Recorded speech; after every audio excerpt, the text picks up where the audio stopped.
All right.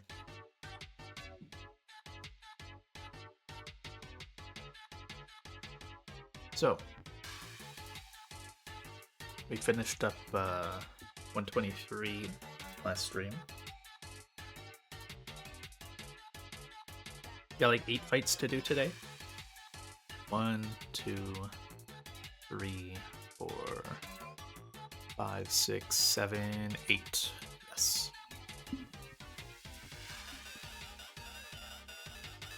I'm gonna skip the song for now. There we go. These fights are really hard, and I'm also at the point where I kind of know my squad. I say kinda. I know my E4. This is why I'm doing the items. I basically need the Focus Sash, which is at the very, very end. So we gotta do a lot of fights here. I cannot invest any resources into doing the fights. So, like, I can't use any scales, I can't use any candies. I am gonna actually use scales. I'm gonna do some investment on one of my Pokemon for one of these fights later. That is coming to E4, and it's like the most obvious E4 ring, so I'm not too worried about revealing that now. Before I do anything, I'm gonna export my box because I made a ton of changes in my calc, and I need to realign what the sets are, so I don't assume something and then have it not be true.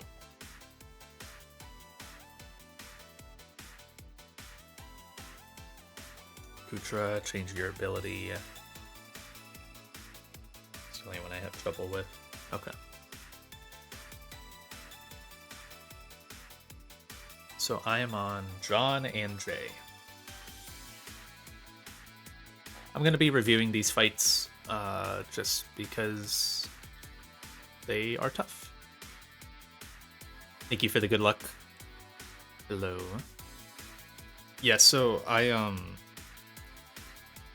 you know, assuming things go well today, I'm gonna get through all the optionals, get the last rare candy and hard scale, which is not hard, that I haven't picked up yet. And then I will take tomorrow to kind of review my lines. I mean, I'll be busy tomorrow as well, but I will probably be doing E4 on Tuesday. That is when I will be attempting E4. Probably like 3 p.m. So like an hour and a half earlier than right now. Crack the Cinder Ache. I did, yeah. This Cinderace is insano. My answer is sack. But that's completely fine.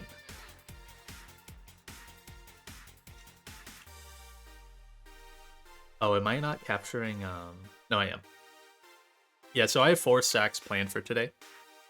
Obviously, none can be the optional, or the E4 guys. So I guess for E4 team reveal, anything that dies today cannot be on the squad. I probably could have found, like, safer lines to some extent for some of them. Like, I probably could have figured out something on the Cinderace. I think I could have thrown my Slowbro at it. It's like a weird war of attrition that I just didn't want to mess with. Xatu is... Yeah, Xatu's going to the E4. I have not used this Pokemon since the final double battle in Tantalize's gym, and all it did was set Tailwind and U-turn in that fight. The U-turn chip did kind of matter from what I recall. But I have other Tailwinders now in Arrow.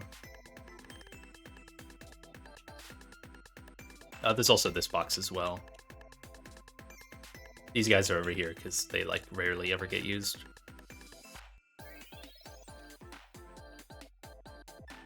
I need Beedrill.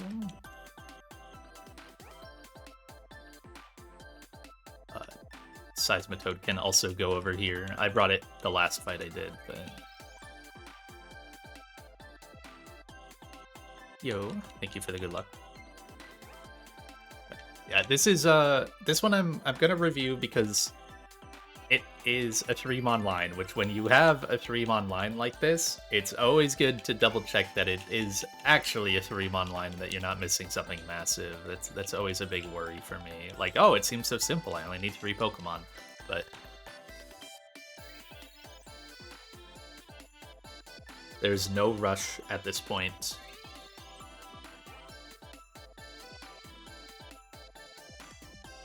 The only rushing I do for calcing is, I don't want to figure out a good switch, I'm just going to sack this guy. I do that a couple times in here. Or I just literally can't find something better.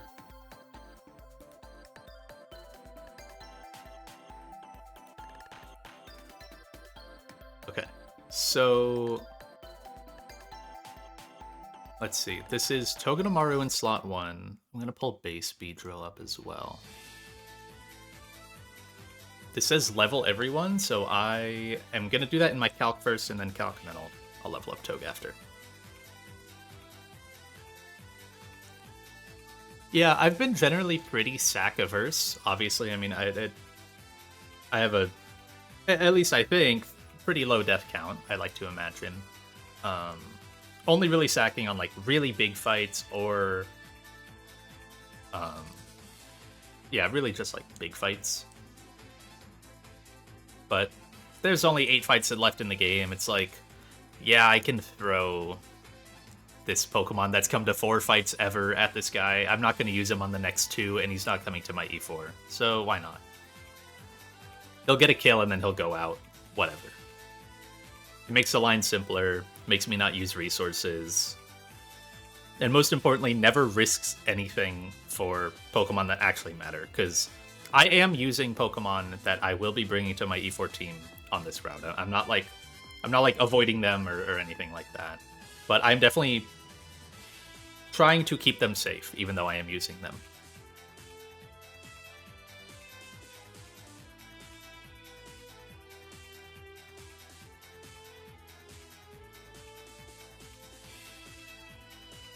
Yeah, it's just picking your time for sacks, for sure. I tried really hard to not sack stuff through like mid game, and felt like I did a pretty good job of it. And then like Magma Hell Room hit, and it's like, okay, you just gotta throw shit at the wall. Like there's no other way about it.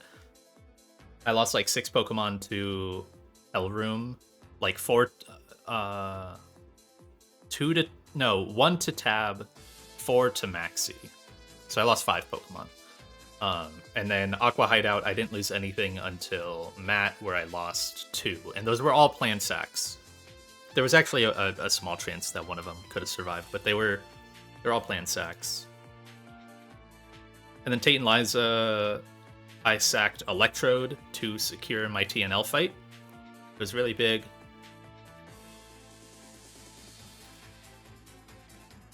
So, like, it happens.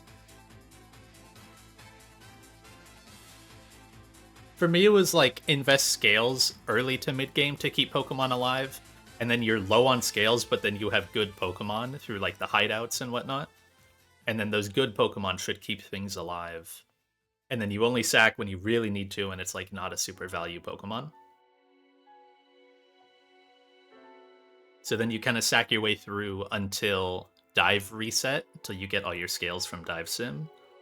And then you can kind of like slowly peter in some scales and some sacks of like guys that you definitely know are never coming to E4. Like, yeah, I'll throw Cradily at this double battle in erratic weather. You know, I'll throw Cradily at Relly and Ian. Just going back and forth between the resources. I mean, Mons in your box are a resource, so I think stocking up on them early by investing scales and candies to keep them alive is always good. More Mons in your box is more options on fights. That's how I've always viewed it. Yeah, so TNL, I think I had 1 scale available to me, like, openly. Because I knew I had to invest 1 scale on Kecleon to get roleplay, to get the second scanner. I only had 1 other scale, and I kind of knew going in that was going to have to be Greninja. I was going to have to speed scale him to beat the Metagross. That was basically all I had. So I had to figure out the double battles. But I had really good guys for the doubles. I mean, I had B Pult. I was pretty set. Garchomp as well. Okay. Let's actually review this line. So we are leading with Iron Ball Togedemaru at 90 HP. At 90 HP, this guarantees Whimsicott Moonblast. It also will show Lycanroc kills, but that's fine. We don't care about that for the first turn. And it'll bait in Fast KO Lilligant later and Fast KO Clefable later. Togedemaru is basically able to turn this into a 2v1 for a couple turns by just dominating the Lycanroc. So turn 1, Lycanroc actually sees Fast KO on both Tog and B. So we have to fake it out. Tog has to be this low, so that way it shows Whimsicott a kill, so it will not Encore, it will not Grass Whistle, it will not Tailwind. It's going for Fast KO, so it won't do any Prankster shenanigans. B Megas and Poison Jabs, OHKOing it. Tog is in slot 1, and Whimsicott is also the slot 1, so it baits in Lilligant next for Fast KO with HP Fire. Then we Spiky Shield on Lycanroc Fast KO, as Beedrill fast kills Lilligant, again with Poison Jab.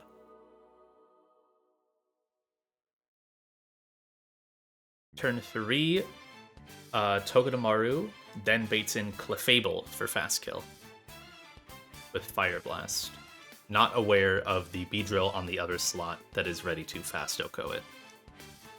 But at this point, we have to get Tog out, because it cannot sit on the Lycanroc any longer. So Beedrill will fast kill Clefable. That's not an issue. And we go ahead and pivot to Garchomp. Lycanroc is only ever clicking Stone Edge or Close Combat into the Tog slot. It's not Rock Slide, right? Yeah, it's never Rock Slide, because we're at 35. Garchomp can take either attack. Stone Edge always hits, so there's no like lack of taking damage. And then Garchomp is going to be holding the Choice Band.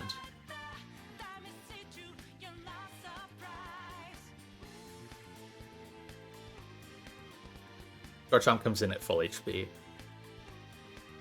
So Clef dies. Garchomp pivots in to Lycanroc. Turn 4, Garchomp is then the one baiting.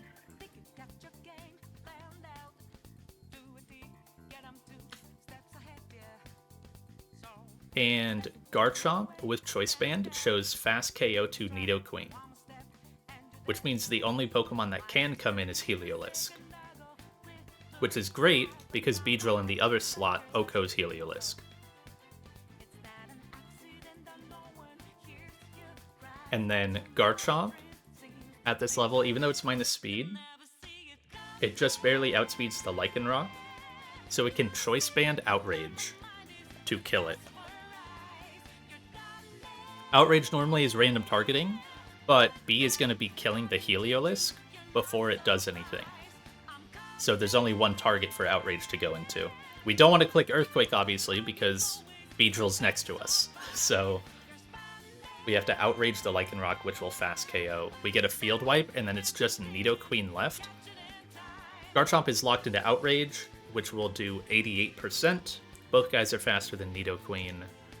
So we just Leech Life with Beedrill to do 30%, and then Outrage will do the rest. Okay. And all I need is Tog pre-damage. So yeah, it should just be these three guys. Level 99 is fine on Tog, and I need it later anyways.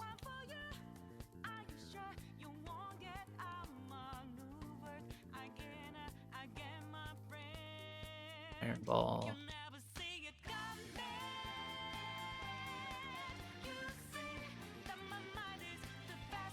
Level 99 is completely fine on Tog. This is the final double battle, so at least like of this stretch.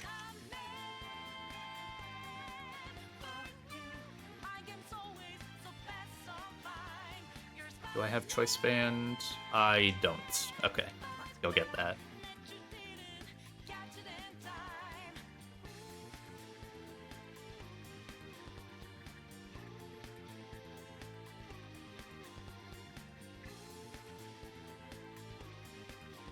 Is there anything I need for the next one? I'll need a Specs. I can get that now.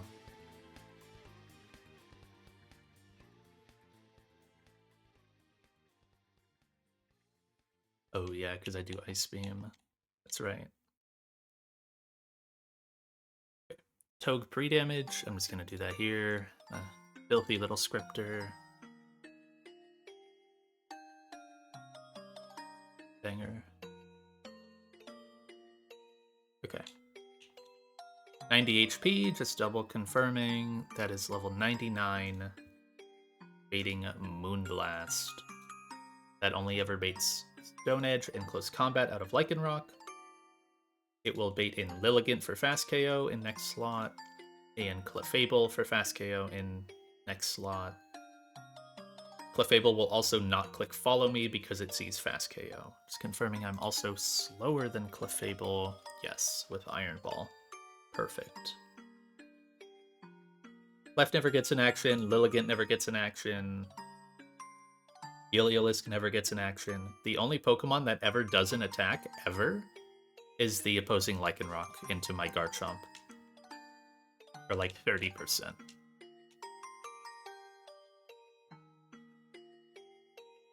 Teedrolite, Choice Band, Iron Ball.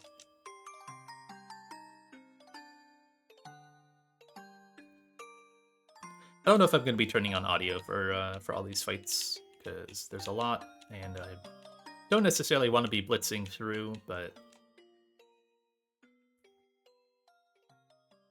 they're not the most complex. So it's up here. Yeah, right there. Okay. There should be no left guy bug, because this is a true double.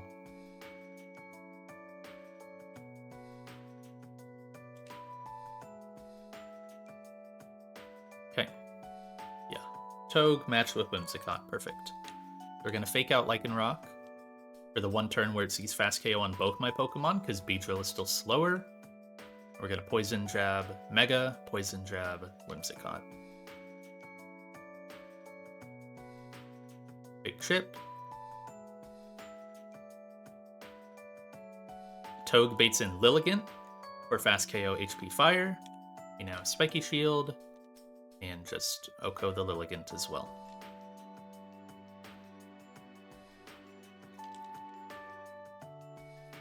CC or Stone Edge. I don't need the Spiky Barb chip or the Spiky Shield chip. So that's fine. We finally have to get Togue out, so we go Chomp and just Poison Jab Clef again.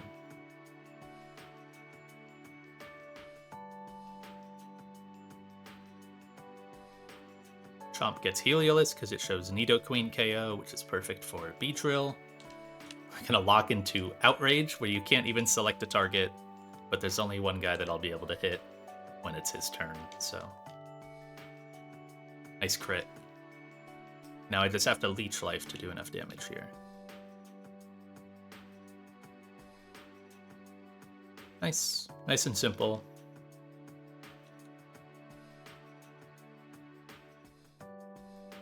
So that was 4 for the B.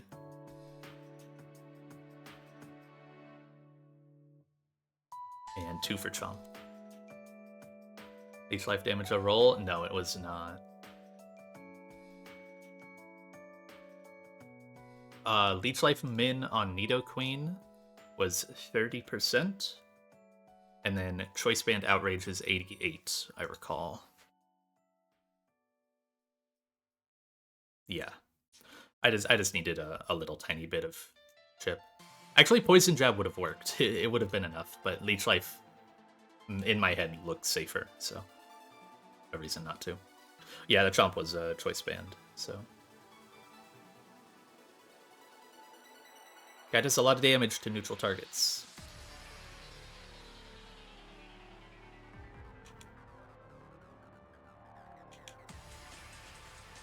Yeah, I mean, I kind of wish that the last true double before E4 was a little more interesting. The one I did prior on 123 was really cool. That one was pretty intricate. This one was kind of whatever.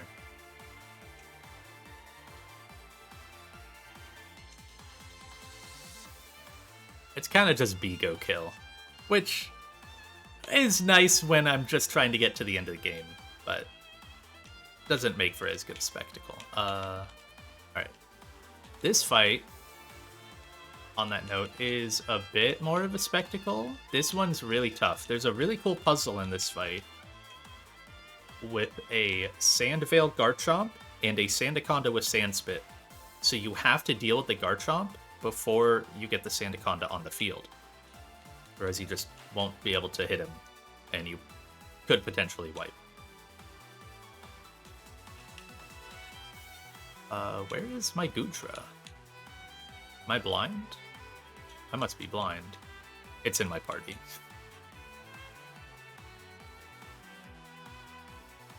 Chomp, Urshifu, and one thing I had kind of been pushing for, and I was really happy to get there on this fight, is my Torterra is at 99 kills.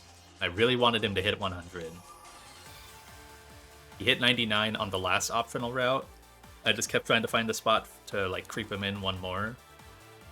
Never really could until this fight.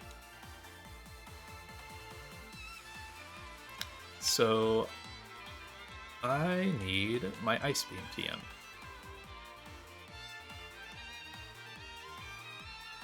Each Gren Ice Beam over Surf.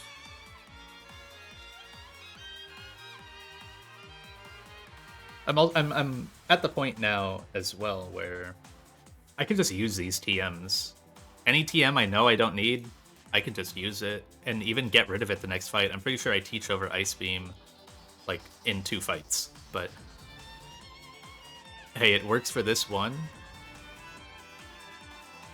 And I don't need it anywhere else, so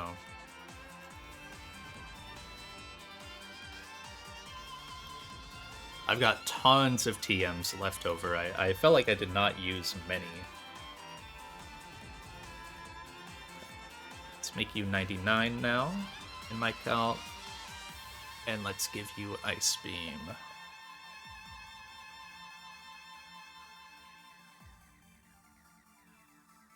Okay.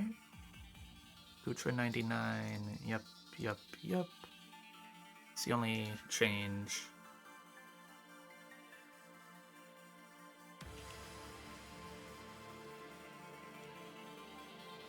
So we go Life Orb. Life Orb Galv doesn't mess with anything, right? It should just be fast KO. Oh, I have to pre-damage. I pre-damage accounting for the Life Orb, that's right. Choice specs.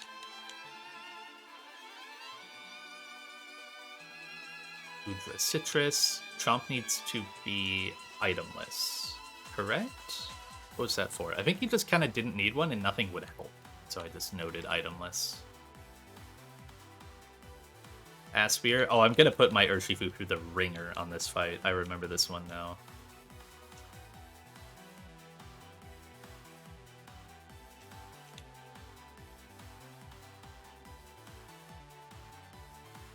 Alright. 3 damage. Galvantula to 211. This is so that way after the 25 damage from Life Orb, I will always be baiting in Garchomp for Dual Chop. Yes. Perfect. 3 damage my Chomp to 333. It's a little tiny amount of pre-damage that I need on him. And pre-toxic Torterra. I'll just have to heal Torterra. Get some there. Ice Beam. Blow. Yeah, it's a lot of pivot kill. So like it isn't the craziest line. There's no like super wild interactions, but it's just like a bunch of 1v1s that are kind of interesting. Like Greninja's gonna beat Garchomp, which is cool.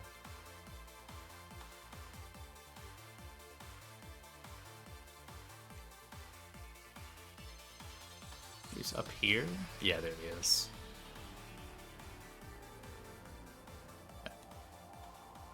Heal up. You. Whatever.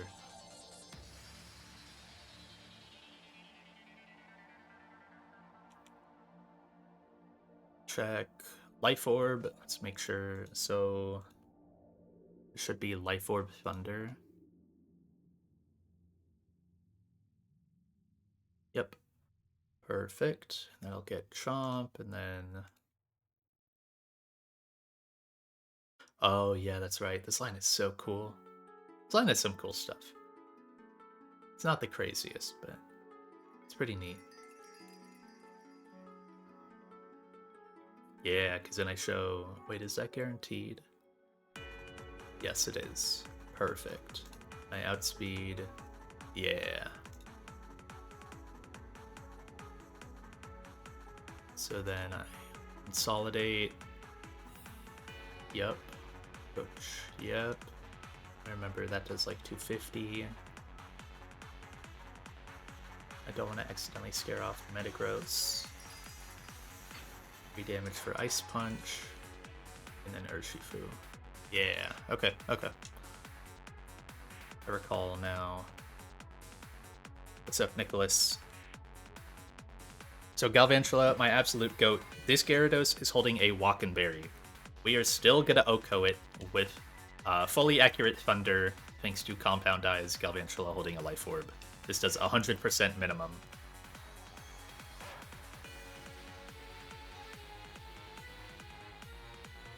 I love Galvantula. It's so fun to use. The Life Orb tick gets us down to get guaranteed Dual Chop Fast KO from Garchomp, meaning he can't sub. Or Swords Dance. SD would actually be fine, but Greninja, with the choice specs and with Ice Beam, is going to take this Dual Chop. It lives Dual Chop double crit on 3%, but it lives it.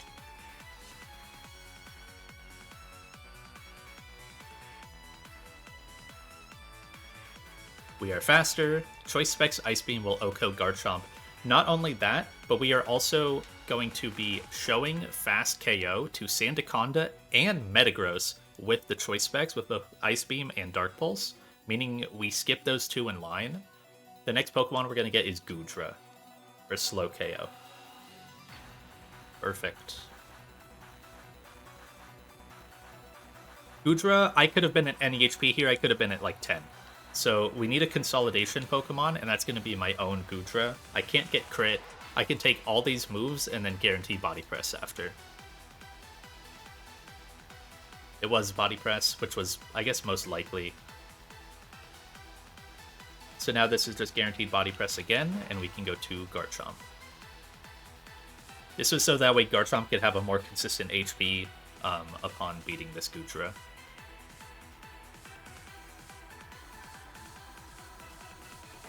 Take like 20% from this. And also Rough Skin, chip it. After that Rough Skin, this Earthquake will always kill. It does 88%.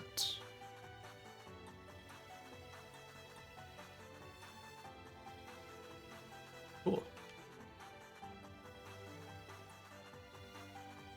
Now we're going to get next Slow Kill, because Latias doesn't see any fast kills.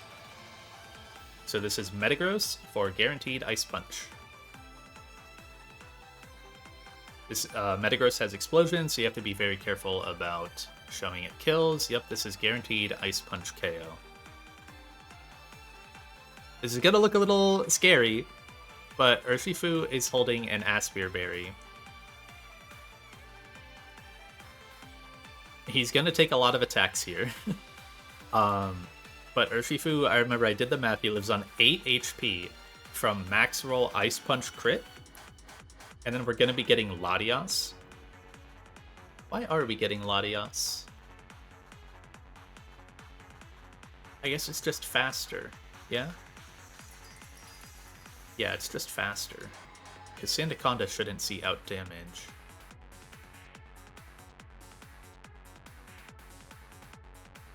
Would I not get Sandaconda here?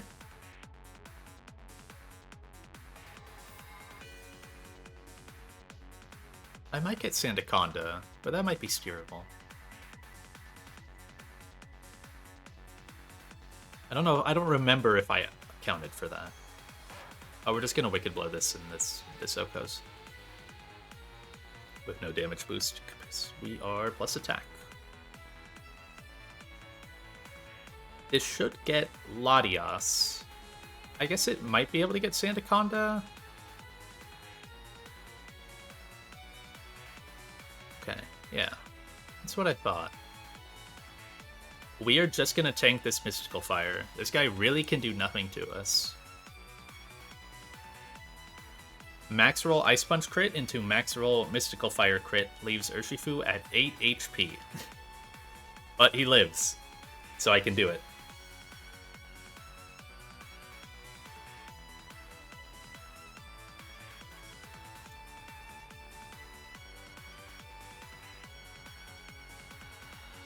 Yep. Don't care about the special drop. And now the Pokemon that you generally have to avoid, we managed to keep for the very end. This Sandaconda is really annoying, because if you want to negate Stealth Rocks, you have to be showing it a fast KO, which is really hard. Because that means you have to kill something else slowly, meaning you take their hits, and everyone hits really, really hard. But we get him last, so we don't care about rocks, we don't care about sand, we're just going to go kill him with Torterra, getting him his 100th. We're pre-tox for Glare, because Sandaconda is oddly fast, for some reason. We just Woodhammer, this will kill. We never die to like double EQ crit, plus Toxic, plus Woodhammer recoil. I think I get left on like 20% or something.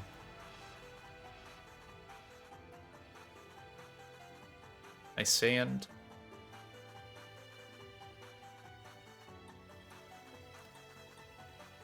Alright. So, if I just needed Rocky Helmet and Dragon Gem, I would be done. But I gotta go get the Focus Sash, so we got a lot more fights to do. There's one for Galvantula, one for Greninja, Chomp. Urshifu got 2. And Torterra turns purple, getting his 100th kill.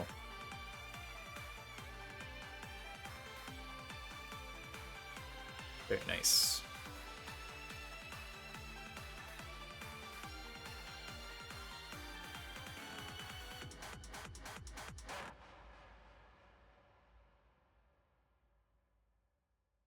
Let's go get those items. I think I know where they are. They should be on this end. I do need both the Dragon Gem and the Rocky Helmet for some fights I'm doing here in the future on this route.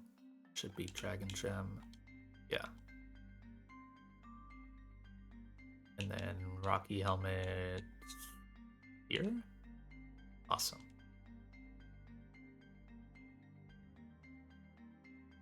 I know there's no more trainers in Meteor Falls, so I don't need to worry about running around in there. All the rest are on 115.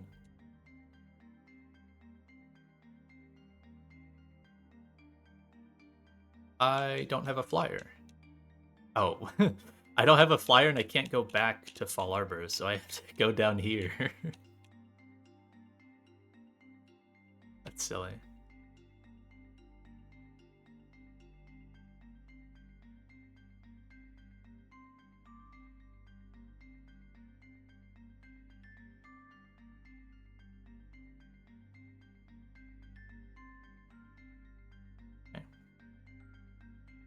Kind of cruising, but also don't want to rush. We need Golly, we need Garchomp again. I need a Pokemon I haven't used in a while, which is Pidgeot, for this fight. This is when the fights start getting really hard. This one is really, really cringe. This Swellow is demonic. The Togue into the Swellow into the Dugtrio. Like, it's just a crazy combo. I couldn't fully handle it. I will be sacking on this fight. I'll rerun through the line. But you can probably guess out of these 6 who's getting sacked. It's one of them kind of sticks out.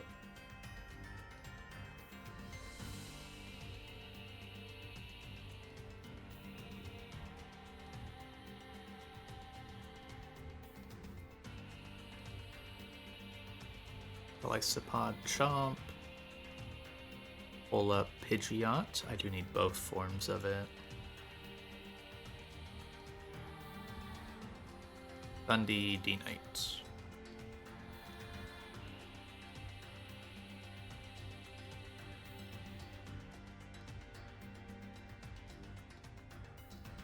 Okay. I'll level everyone up. Not the Super Rod.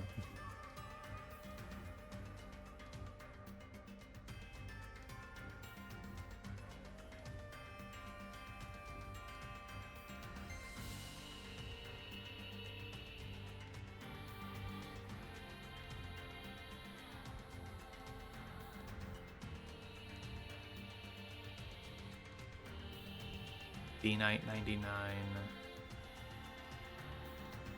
Giot 90. No, 99. Not. There we go.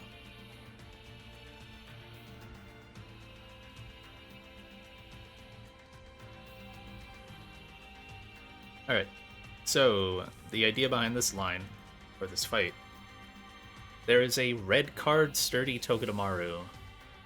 It doesn't have Fake Out or anything, it just has its stabs and then Reversal Endeavor in case you get it to sturdy. But because of the red card, you have to either have a Sheer Force Pokemon to ignore the red card, knock it off with someone who's ideally faster than Togue, so that way you can't get flinched, or somehow chip it with passive damage.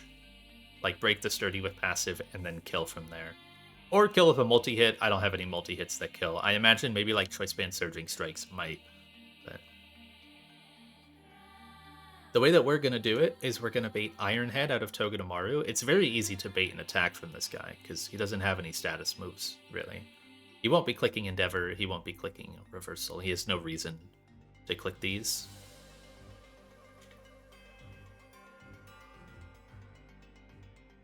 We're going to pivot to Rocky Helmet Golisopod.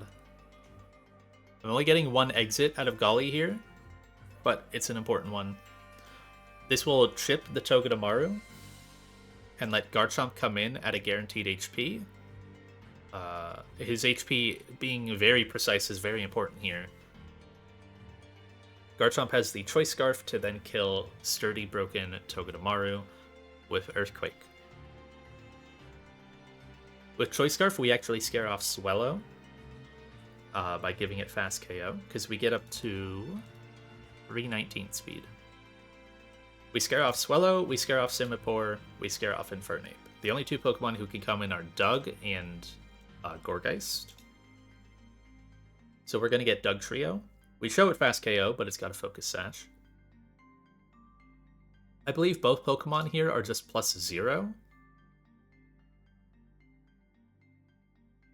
Because I think at the HP I'm at, which is 211, I shouldn't be giving...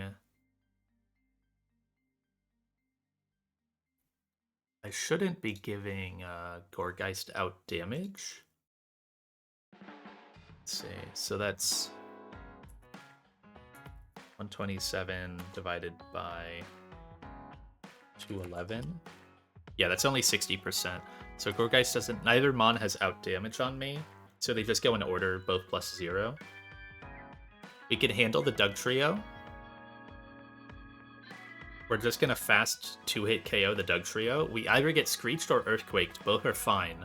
They do roughly the same thing, which is then have Gourgeist come in and see a guaranteed kill.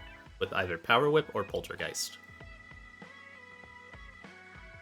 We then go Pidgeot on those attacks. That's so that way Gourgeist can't blow up, or Debond, by the way. We go Pidgeot on these attacks. It's one of the only Pokemon I have that can actually beat Gourgeist. We Mega and Hurricane to Oko the Gourgeist. We we become faster. Not by much. This Gourgeist is really fast.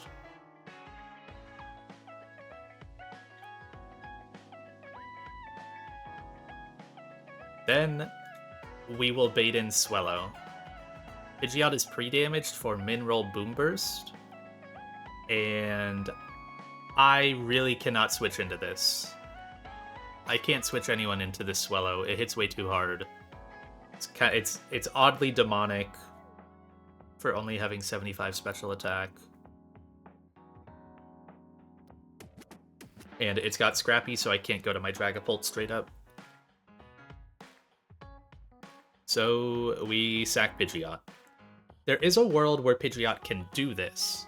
If it got hit by Power Whip into Hurricane range, and then Swellow goes for Hurricane and misses it, I can kill. And Pidgeot can actually save its own life. Because I can then escape off of the, I think Simipour would come in. And I haven't fully calced out that line, but I know it works. I know there is a Saving Private Pidgeot line in there if it meets the conditions. But otherwise, Pidgeot gets sacked to Swellow. We go Dragapult. Dragapult has Dragon Fang. It naturally outspeeds KOs with Draco. And we will get Simipour in. We show fast 2-hit KO to Simipour, so it can't Nasty Plot. It's guaranteed Ice Beam.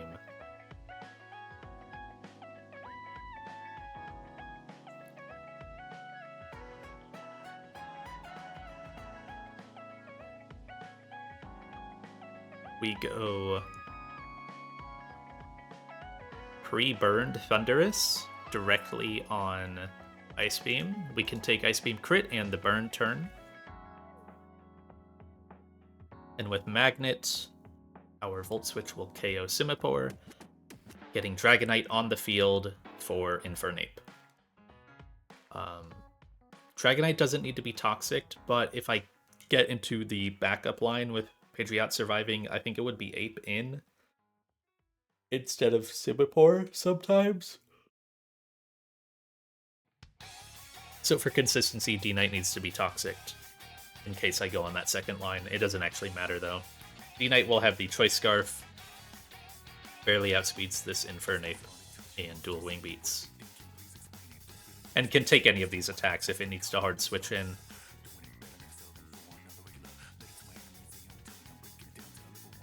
So I do need double Choice Scarf.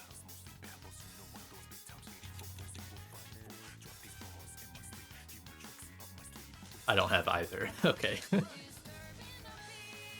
I do have a flyer though.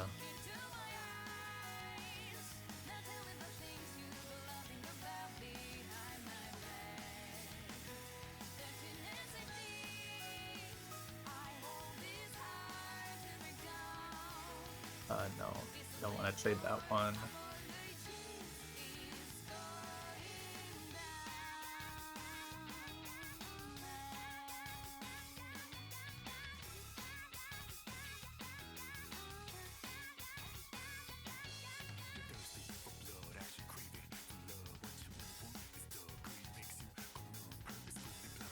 Dragon Fang on you.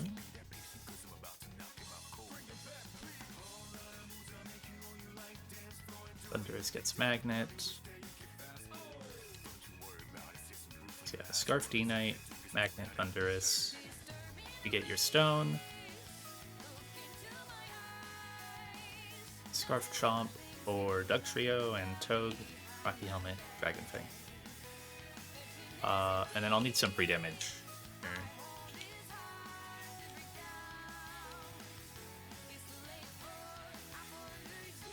Thundurus needs to be burned. I can do the rest right now.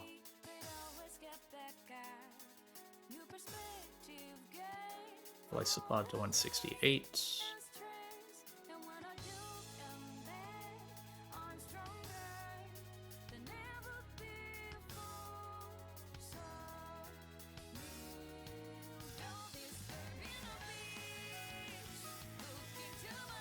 Free Toxic D-Knight and then heal him when I'm there. Okay.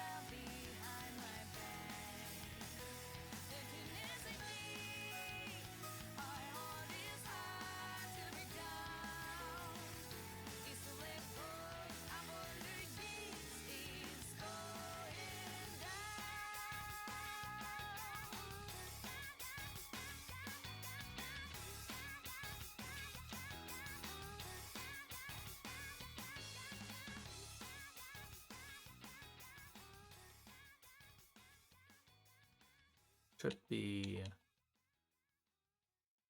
yeah, that ladder.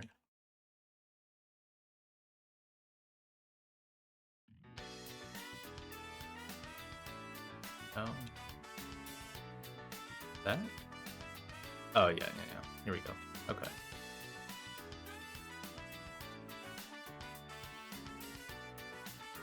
Heal up D-Knight.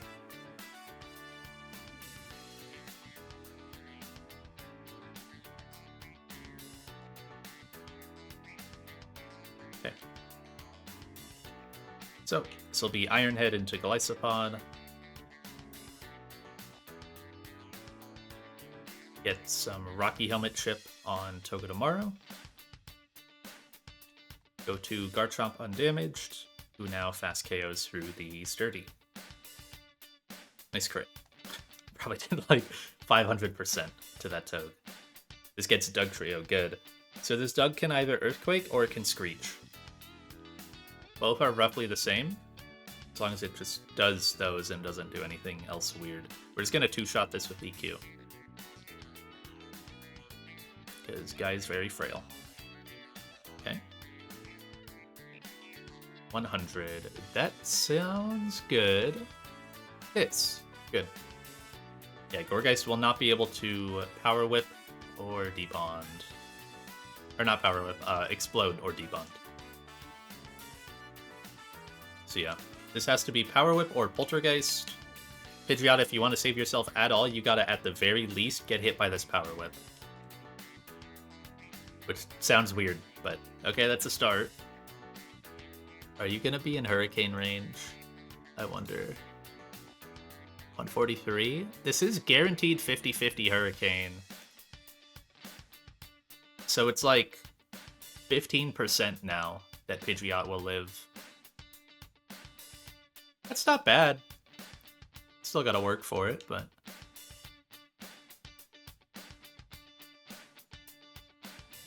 this has to be Hurricane Click, which is raw 50-50, and then Hurricane Miss. Oh wait, actually Hurricane's 80% accurate, eh? So it's like... it's a 10% that you live. Good luck. Ah, unfortunate. Goatmon, really fucking awesome to have a no-guard Pokemon through the hideouts. I loved getting this in 120. I remember I was like disappointed at the time, but then I realized that I had like no flyers at all, and no-guard Hurricane is just absurd. This Pokemon was so nice to have. Helped out so much in Seafloor Cavern and through all the hideouts, getting around all bright powders and such. Super, super good Pokemon. But don't think I'm doing Pidgeot E4, so...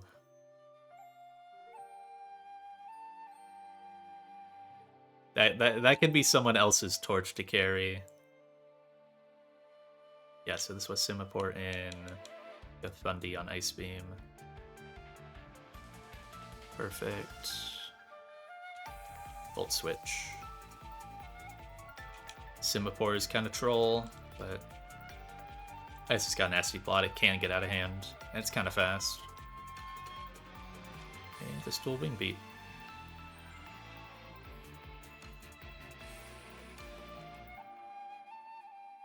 So Pidgeot gets one more before it goes.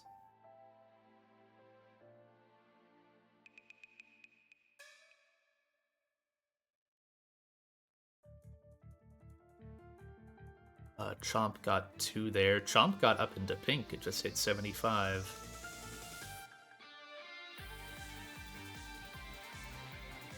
Yeah, Pidgeot got 1 more before dying. It ended at 15 kills, but man, were basically all of those like super high impact.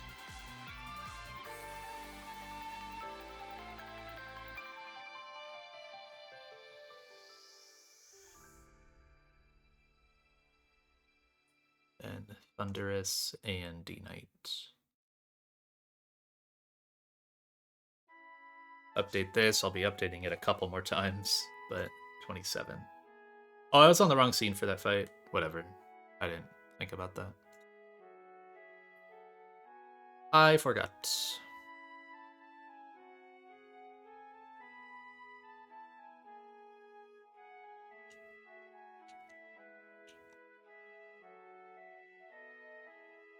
Can go in the death box with its stone. I think I only ever used that Pokemon as the Mega. I can't recall a time where I used it without Mega evolving it. Okay, I do need to trade one of my scanners.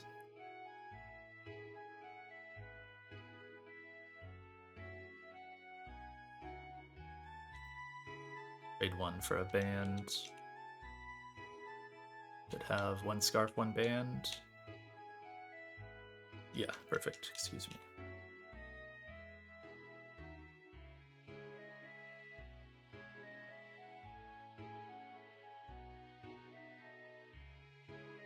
Yeah, this is just what this route does. Makes you throw away some like decent Pokemon. This thing's job is kind of just to die eventually after like probably after Seafloor Cavern. Like it'll get you one and then die, and that's exactly what it did here. You don't really need No Guard as much once the grunts are gone. Still hit really hard though. I really like this mod. I had a really cool line with this guy on one of the Seafloor Cavern grunts, the one with the Roserade and the Focus Punch Muck. That fight was really cool, and this guy was a big part of that.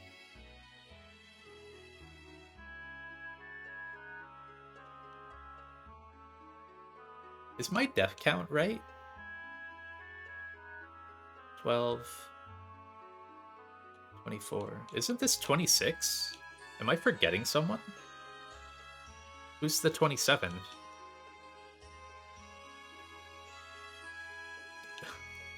Was that 26? Did I miscount somewhere?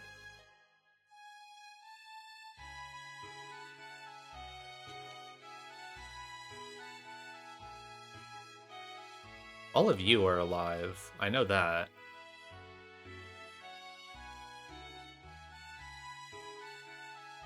Is it only 26? This has a death count as well. No, this has 27. Wait, what mon am I missing? There's a mon that should be over there and isn't, then. There's nothing back here.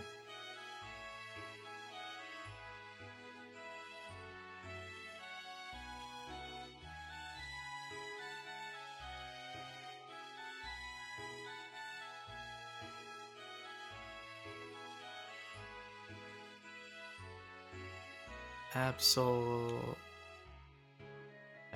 Cradily.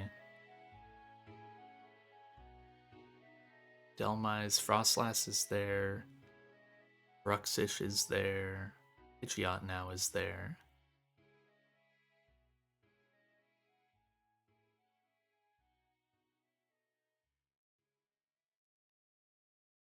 I'm just like locating them all.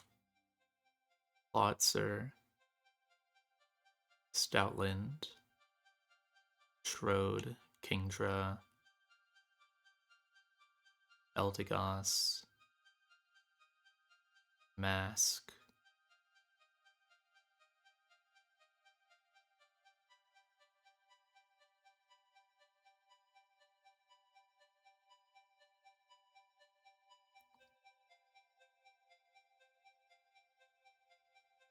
Delmise, Krabby, Bruxish. Can I just not do math? I just can't do math. This is 27. Okay, I was losing my mind. Like, all these Pokemon are here. Yeah, that's 27. I'm stupid.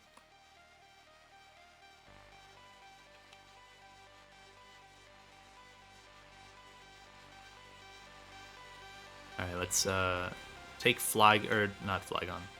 Take Pidgeot. Flygon is this fight. Take Pidgeot out of the box. Finally start box spinning a little. Pull Goodra up. I do need Thundy.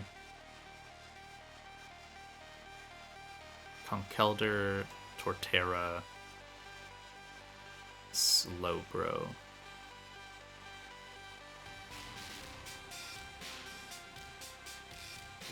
Right. Yeah, I recall this one. Okay, yeah.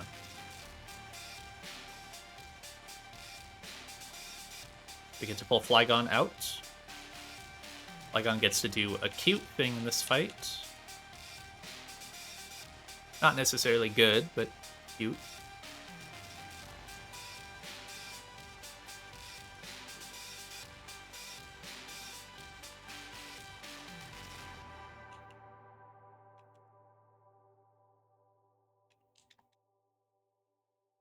And Goodra.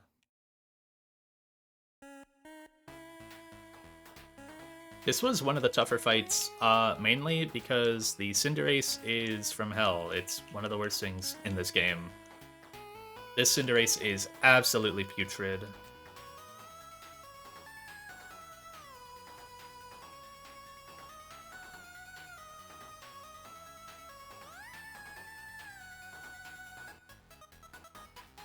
Giving any Cinderace Sucker Punch just makes it automatically like one of the worst things to fight in the game, I think. I need to teach some TMs before I forget. So I need to ensure... Yeah, okay. Slowbro has Surf, and then I need a... I don't have a Rock Tomb. I need to go buy some Rock Tombs. I know I'll need like a handful going forward, so... Just go get a bunch of Rock Tomb TMs. Literally, I could buy like 6 for the rest of the game. And I think I might use them all, so...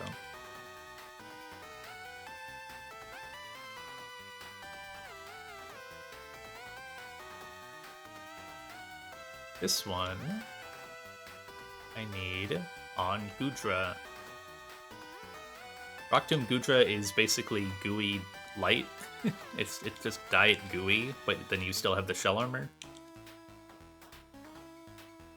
But obviously you have to use a moderately weak attack. Let me confirm one thing on the Goodra thing. So you now have Rock Tomb.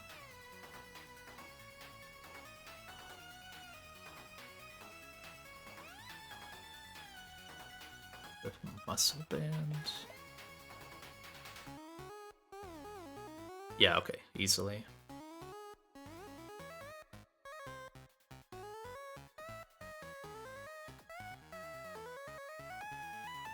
Conkeldurr gets to use one of my favorite items to utilize in this game. If I'm using this item, it's usually some really cool shit. I had to give Conkeldurr the Shell Bell. Torterra gets a Rost, and then I get to debut the thing that I went to 123 for, which was the Slowbro Knight. I still have Heal Pulse on this guy. That'll go away eventually, but it's very silly seeing it.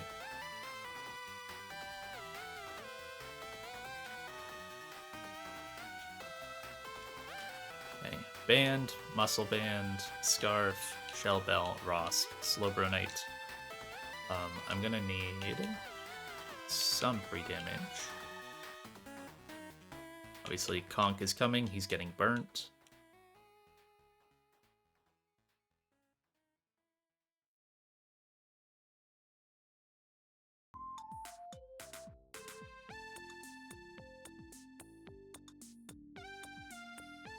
Ota coded, like from Somnium files. I would like to think maybe not, but also maybe a little. And that's fine.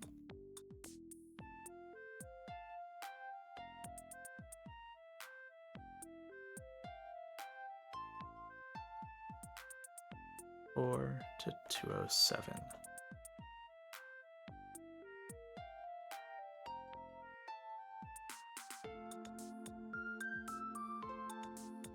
I don't think I'm as Oda coded as Bailey. I'll say that.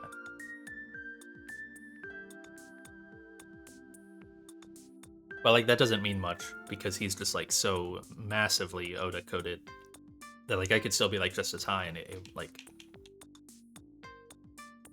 you know, I could still have a lot, but he's always got more. You know, you get what I'm saying. Anyways, I'm on the right scene. I am. Let's rip this fight. I'm pretty confident about the numbers on this one. I'll double check. So, oh, I need to update my calc actually. So Flygon is 99. Goodra now has Rock Tomb. You already have that. Good. Mega Bro. Yep, has this same moveset.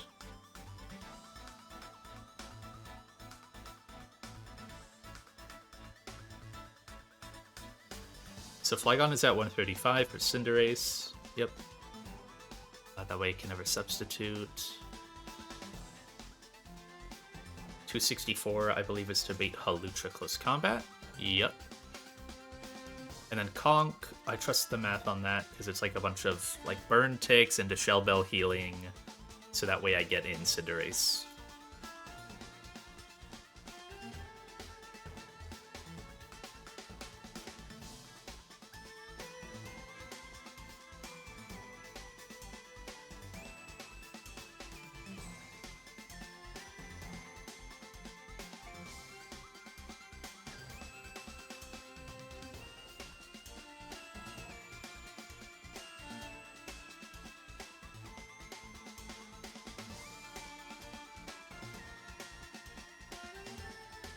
Did I fight you? I don't recall. Wait. Oh yeah, you have your item. I already don't know who I think it's this girl. Yeah, okay. So, obviously, I have other Pokemon who can do this. I have Beedrill, but Beedrill requires the... it requires the Mega Slot, and I need Mega Slowbro for later. So, Choice Band... Flygon U-turn is going to Oko this Exeggutor. Good job. That might be the guy's first kill or second kill or something. It's not done much. It lets me reposition so that way I get Goodra on the field.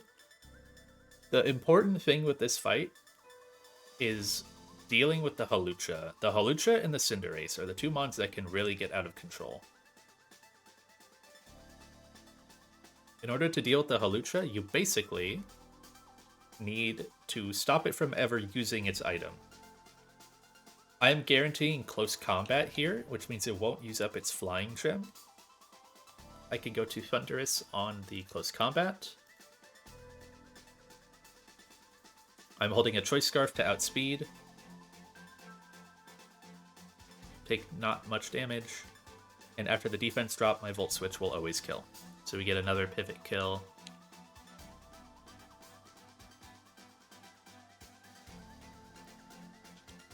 We're going to end the turn with Conkeldurr on the field. Conk, after this burn tick, will bait in Bisharp off of Max Roll Iron Head that it sees.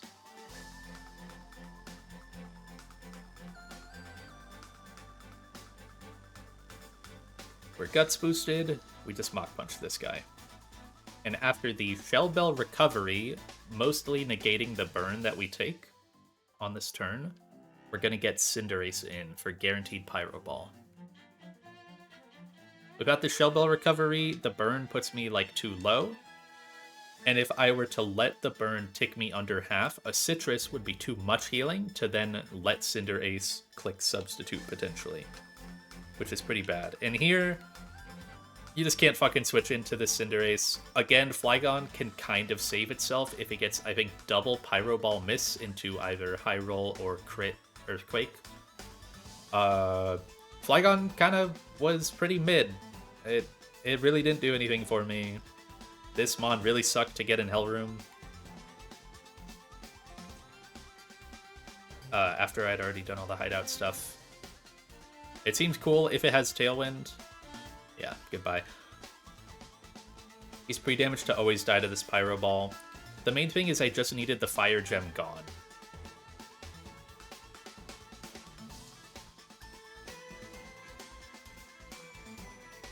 Now I can go to Torterra, who is holding a Rost Berry, and with the gem gone, I never die to Pyro Ball max roll.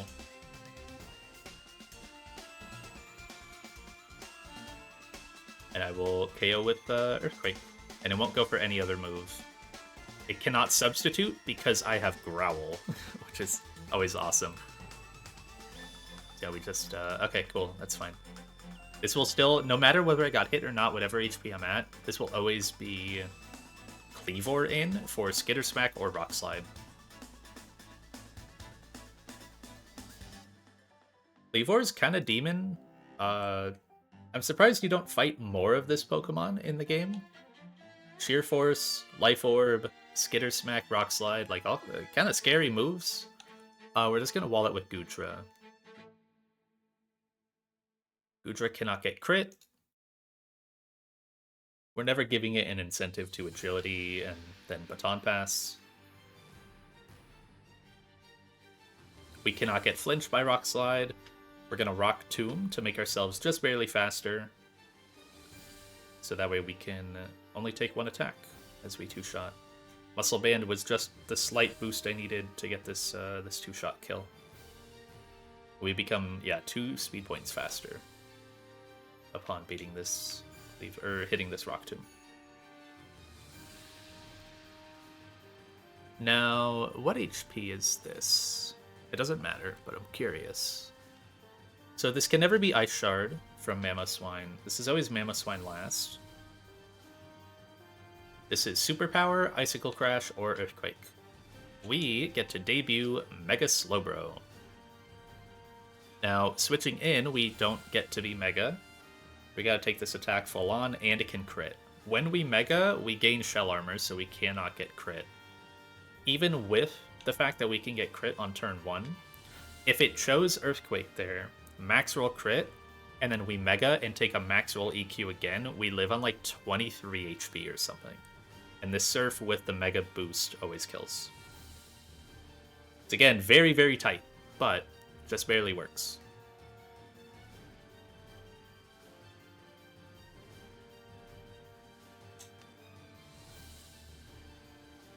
Oh, I'm so excited for the next fight. The next one is so cool. I really like Shell Armor. They call it the best ability for a reason. I mean, you could argue that, like, Guts is also the best ability. Well, really, Emergency Exit is the best ability, but the problem is it's only on one Pokemon in the game.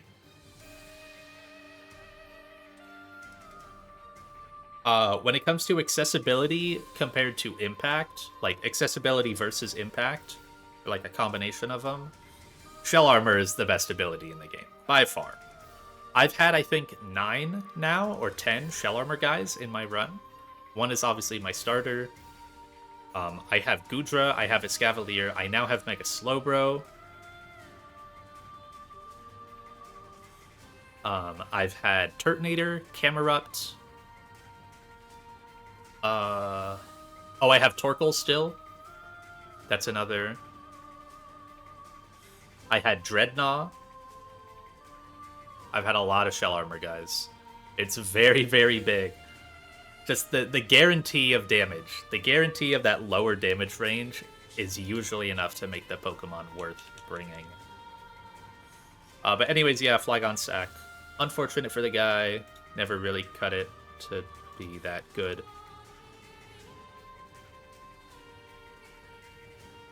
He was alright, but not great.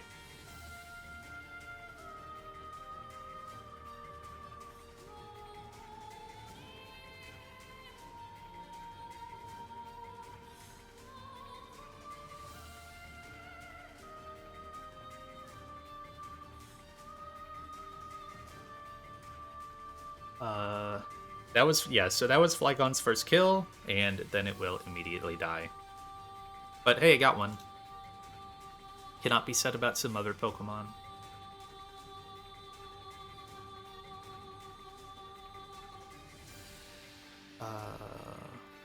So then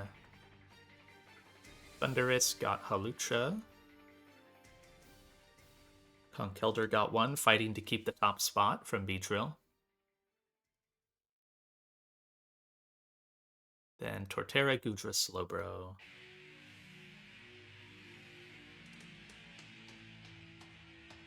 Rare Slowbro kill. The guy's only at 10, but man, has he been good.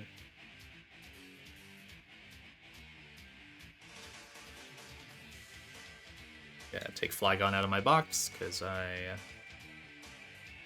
do not need him anymore.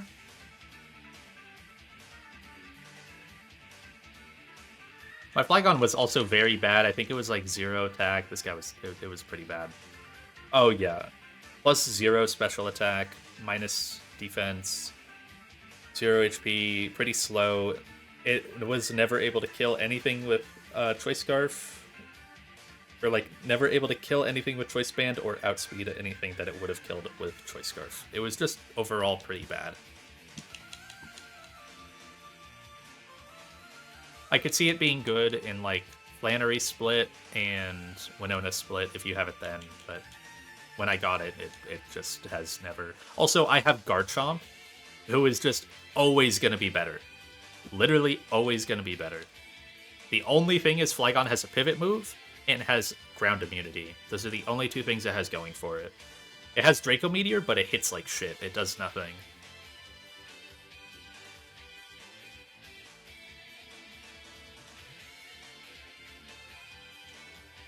Let's go here.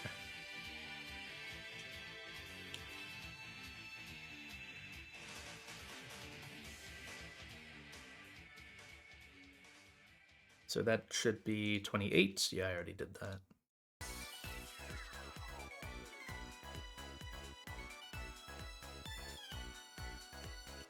It's fine though. We're clearing out the guys over in this pool. The less good Pokemon.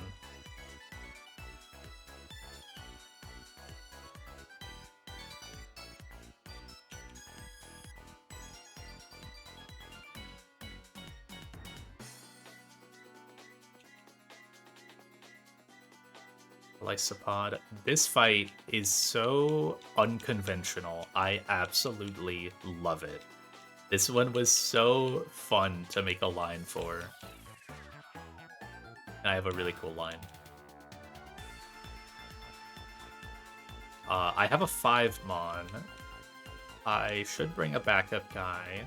I have a flyer, so I don't need to think about that. Good backup here is probably Gutra, because it can't get crit. And it's pretty bulky for Ferrothorn. Yeah.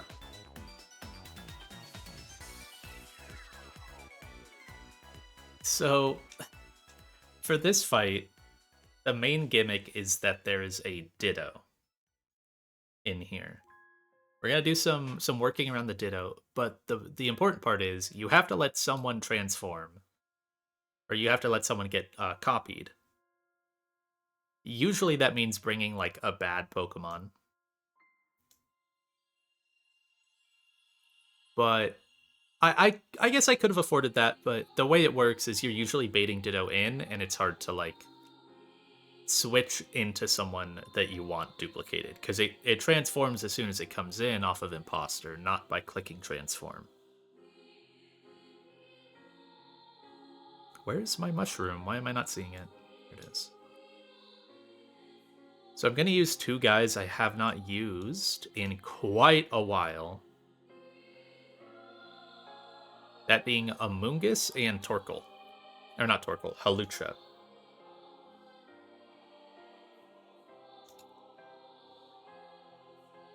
Halucha isn't really going to do anything here, but it's good for baiting for someone else.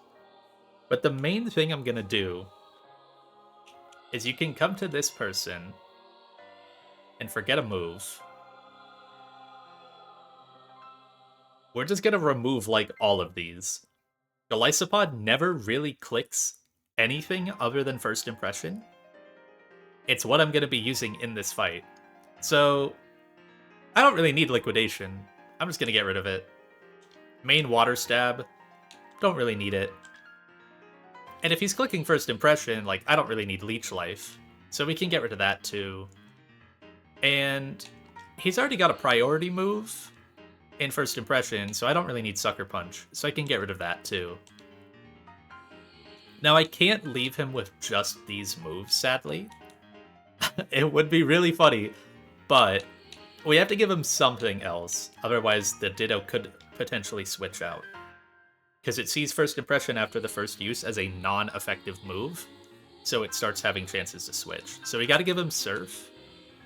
And the other issue is Ditto, when it transforms, only gets 5 PP.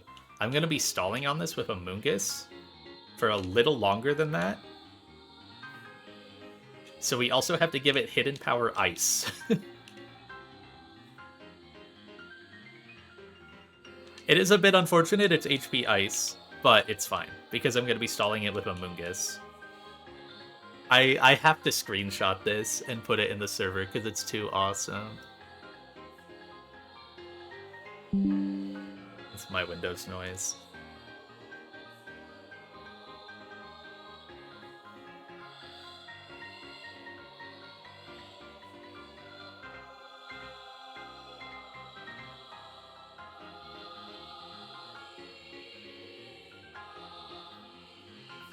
It's just a really cool set. I love it a lot. We're just gonna level up everyone else.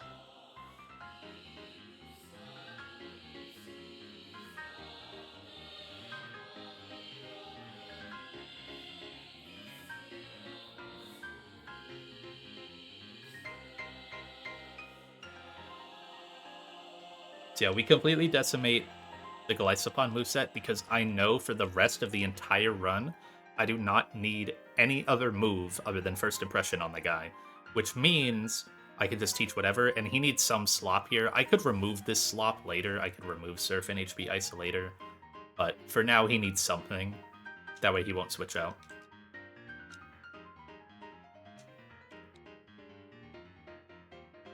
On that note, though, he is going to be getting the Choice Band.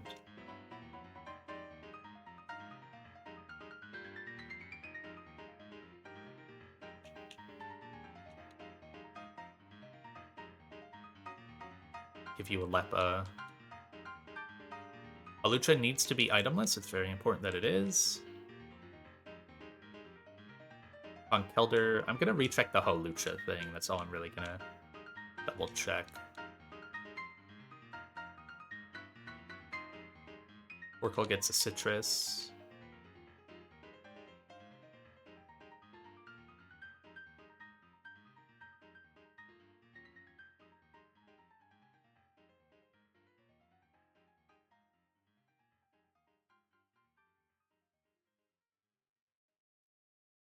Okay, so eventually it will be, I think, knockoff into Lucha, and then Lucha ships fast KO, so it has to Sucker. Yes. Okay, perfect.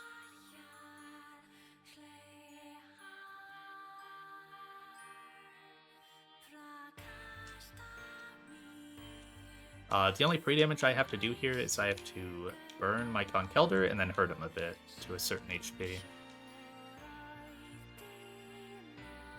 I'm bringing Kong, he's getting burned. It's kind of the rule of the game. This HP, I know I did the math on this, it is 107.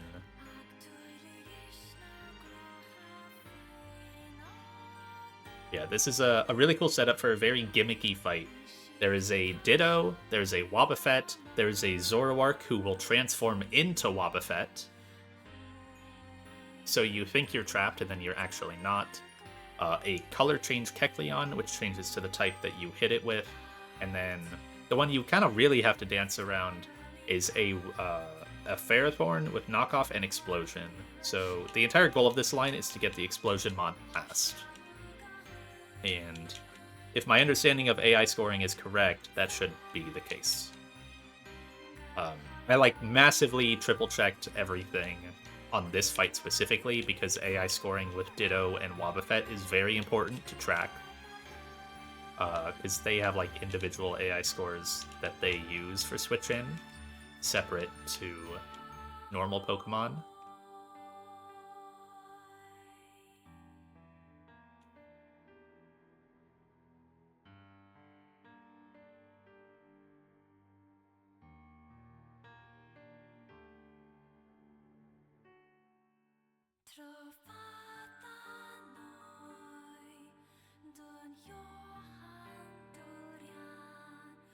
Okay.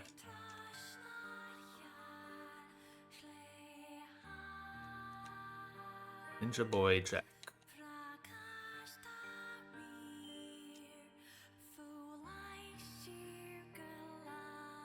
Oh, I'll just talk to him.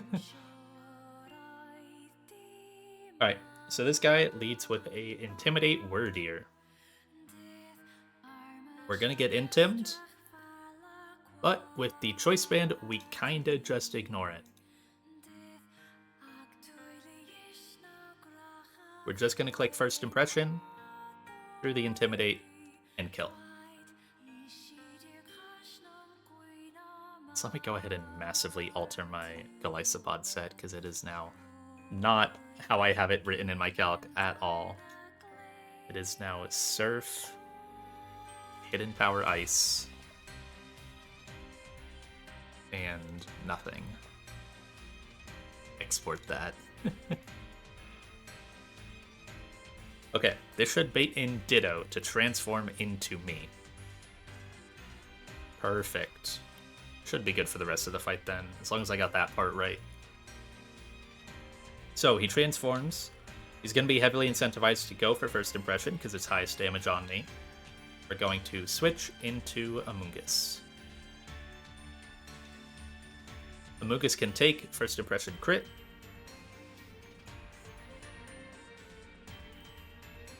Completely fine. The hard part about letting Ditto transform into Golisopod is now it has emergency exit. So we can't actually attack it. We have to just sit here and Toxic Stall it. I'm going to heal up first, just in case. So I'm going to Toxic, and then I'm going to Synth exactly 4 times, and then pivot the turn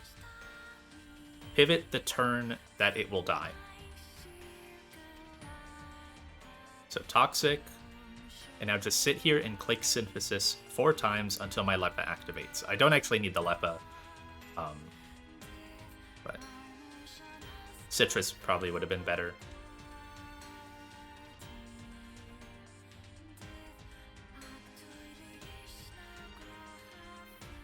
Okay, now he starts using Surf because he's out of HP Ices, and he's going to die this next turn. We pivot into Golisopod, the turn that Ditto will die. Take no damage from these turns, or this attack. Now, everything is discouraged from coming in except for Wobbuffet, because it sees it's faster than me. So Wobbuffet is +3 to come in, and we're just going to smoke him with Choice Band First Impression. This should be actually Wobbuffet and not Zoroark Wobbuffet. Perfect. And now this is Zoroark as Kecleon. It almost got me there for a second, but it won't look like Wobbuffet. It only disguises as the last Pokemon alive in the party. So we already killed Wob, who's last. Normally it was disguised as Wob, but now it disguises as Kecleon.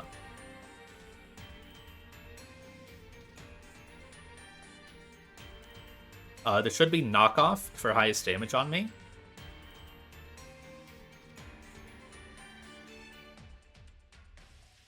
Gonna go Halucha. Completely fine. Now we show fast KO. Yep, so there's a Life Orb. It is Zoroark. We show fast KO with close combat, so he has to click Sucker Punch. Gives us a free switch in to Conkeldurr.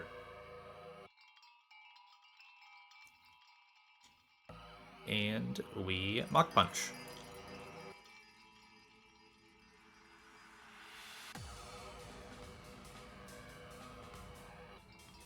I gave the right item, right? Yeah, okay. We KO this as well. And now the only Pokemon left is the Ferrothorn. The HP there was really, really precise. We needed to specifically bait in Kecleon next, so we had to be really low for the burn ticks. We needed a damage boost, but we had to avoid ever letting it click like knockoff on Zoroark because of our item boosting that damage. So I had to specifically be... well, I guess we were Mach Punching anyways. That part didn't really matter. But all of this was to get Ferrothorn last, so he cannot blow up.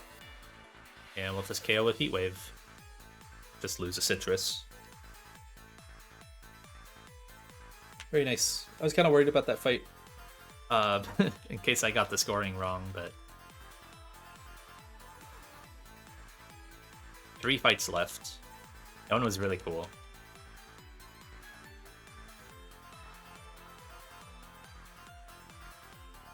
And get some genuine Golisopod kills, which is always cool and rare. Golly got 2.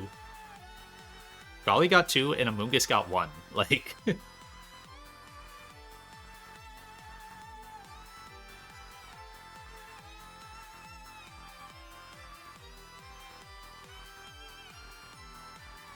Amoonguss got Ditto, Conkeldurr got 2, and then Torkoal got the last.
Okay.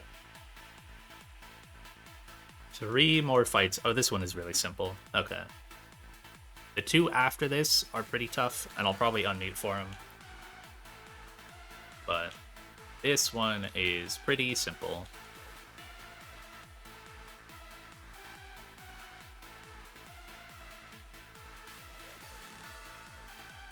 Ren, B. It's a cool fight. I actually think it's kind of a neat fight, but B also just destroys it. We have some decent play with the B drill.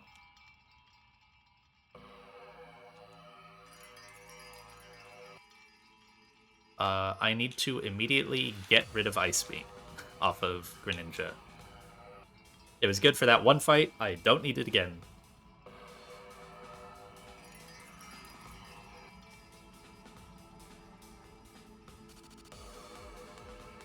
Where's Gren in my box? There he is. Excuse me, I have the hiccups. Give him Surf again.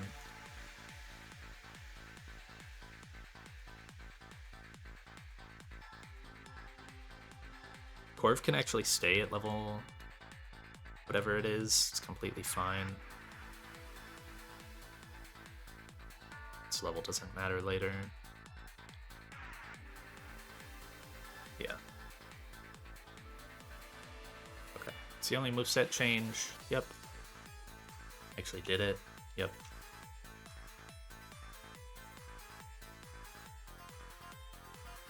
Use one King's Rock. You have your stone. Perfect. I do need to level up Enamorous. Corviknight is going to get... I'm not using it, but I need to hold it. Oh, there it is. The Flying Gem. Good item to hold. Enamorous doesn't really need anything. I don't think I want to give it any item. Kind of just KOs Komowo. Yeah, it goes itemless. Golly could get a citrus, but it also doesn't need it.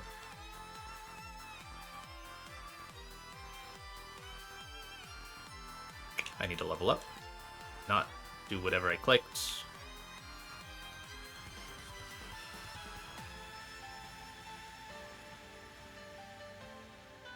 I'll leave you as 95, because I know I calced this as level 95, so I'm just going to leave Corv there. I can level up a Nam, though. I know I need that. Yep, to outspeed the Komomo. Let me double check the Enamorous HP. So it's taking a Drain Punch for 27 to bait Hyper Voice. Yes, that's right. And then Golly is taking a Hyper Voice. I have a calculator in front of me. I'll do the math on that. 61 minus... Okay, yeah, that's good. And I don't die to this? Yep, I live on 40. Okay. So a little bit of free damage on the last two Pokemon here. 4 to 168. 5 to, not 361, 261.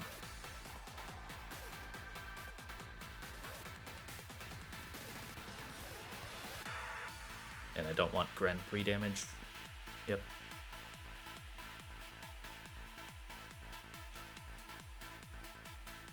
Kind of flying through these fights. King's Rock, Vitrolite, Flying Gem. Let's make sure level 95 does work, since I keep yapping to myself about that. I just need to show KO. Perfect. Yeah, it does. Yep.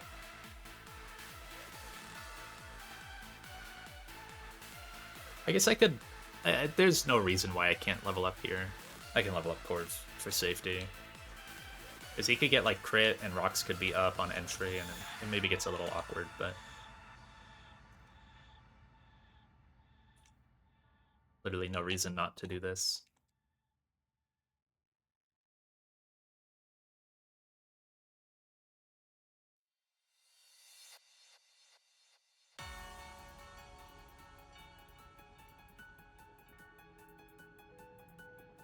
Yeah, I just take a little less damage at no downside.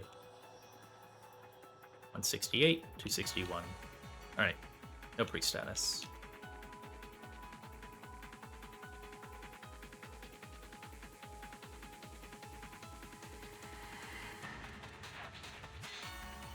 Pull up the map and see where I'm going here. Because I haven't really been looking, but I don't know if I can like hit any of these guys early or something. Make sure I hit the right guy. So I'm fighting Alex. Okay. Where am I going?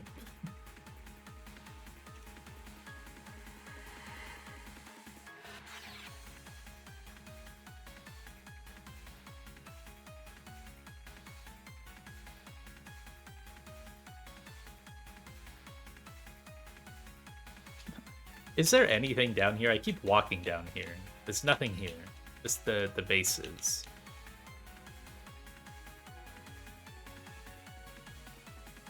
Okay. King's Rock, Surf. That's the main thing. The rest is all pretty chill. This is a Focus Sash Pyroar lead. So, We're gonna throw a King's Rock at it. And kill. This will bait in Torterra.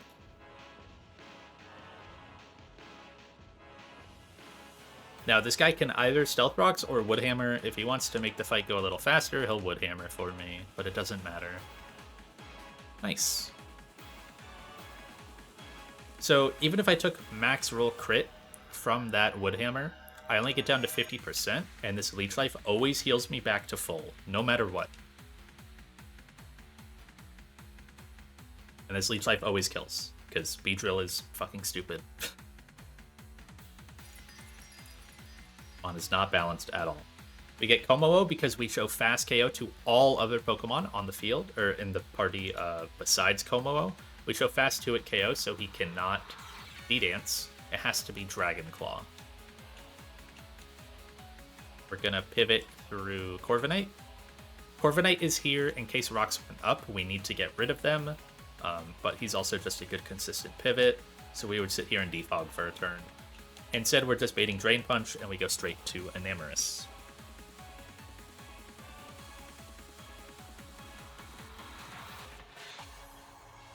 Go down to 137. We will now fast KO with Moonblast. And we'll get Sylveon for slow KO. This is Hyper Voice always. Go to Golisopod. Exit off the Hyper Voice. I don't need Citrus. And now B is just in position to sweep. We're just going to Poison Jab 3 times. The only threat here, and this is why I needed Rocks gone and to be at full HP. Beedrill takes 96% from the Azumarill Aqua Jet crit. So we have to be at full. So it works out that we're able to heal off Torterra and get rid of Rocks and just set this up. We outspeed Oko everything else. 4 kills for the bee.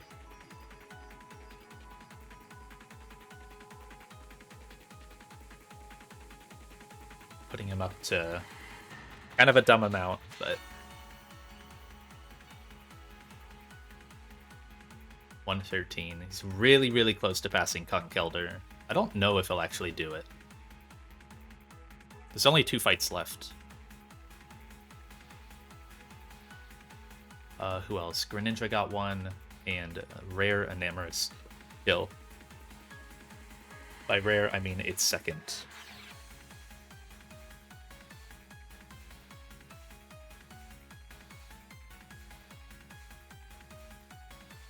Alright, the next 2 fights are a little harder. I'll hone in for them. I've recalced these this morning, so I don't need to go over the line, but I am gonna like unmute for them.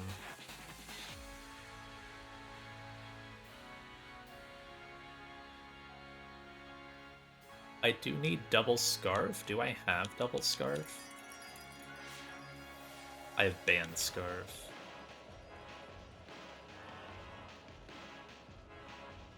Enamorus needs a Scarf, so I'll give that now and then fly there. Importantly, I need to teach some Rock Tombs here. I'm gonna try to remember to do that first. Also, so big thing for this fight. It aids me greatly. I was trying to go this whole time without ever like revealing what my E4 team is, because I know what it is. I've already calced my entire E4. I know what I'm using. It aids me a lot on this fight and the next one because they are really, really hard fights. To go ahead and do some of my investment on one of my E4 Pokemon now. The changes that I was already going to do on E4 help out with this fight. So I'm going to do that right now. It probably comes to no surprise. It's kind of the free square. I'm bringing Dark Urshifu to my E4. It's probably the best Pokemon in the game for E4 specifically. So if you have Dark Urshifu, you bring this guy. Not really any question to it. The other 5 are at least pretty interesting. um, comparatively to Dark Urshifu. I'm still really excited about the team. It's just this guy is a free fill-in. He does so much and opens up so much space for everyone else. So, the reason why I point that out is I need, in this fight, I'm going to go ahead and do all my investment on him, which is a rare candy. He's going to get one of my candies to level 100. He's going to maximize an IV, which is his HP stat. And I'm going to nature change him. This is the big one. Nature change to Jolly. To be plus speed. Yes. Alright. It's a lot of scales. But he is now exactly as I want him. A basically perfect Urshifu.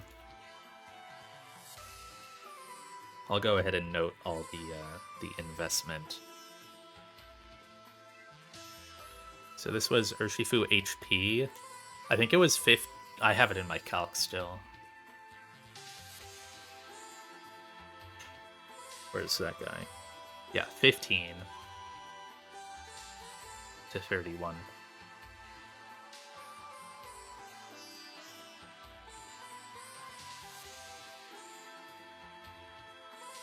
Urshifu Nature.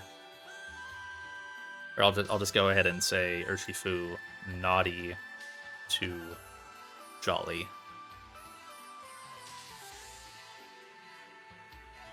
And I'll copy and paste that for the next, because the nature change costs 3. So there's only 9 scales left otherwise, and I just also used a rare candy for Urshifu level 100.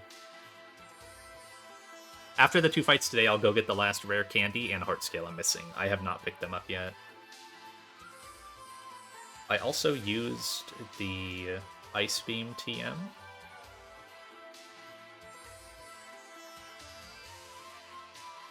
Yep. Any other TMs I used? I don't think so. I think that's it. Oh, and I got the Rocky helmet.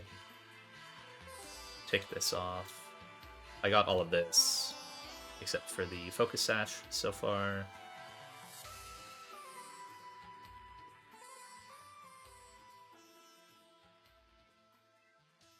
Yep, got all that.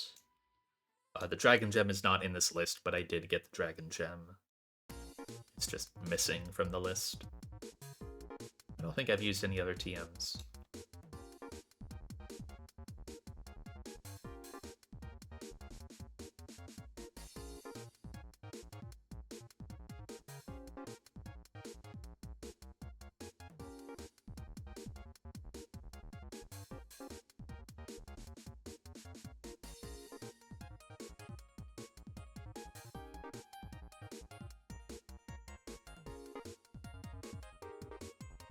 Okay. 2 more fights.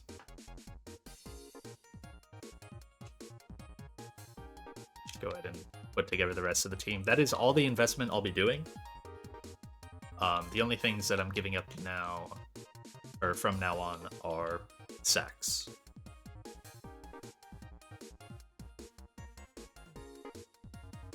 Escav. I don't need to level up Escav at all. Which doesn't mean he's inherently getting sacked. Just means I don't need to level him. Made that note. I need to teach my Rock Tombs. I need Torkoal.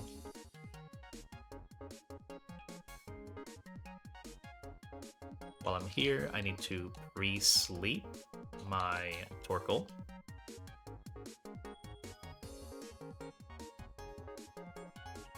And go ahead and teach Rock Tomb to both Urshifu and Garchomp. It's very important that they both get it here.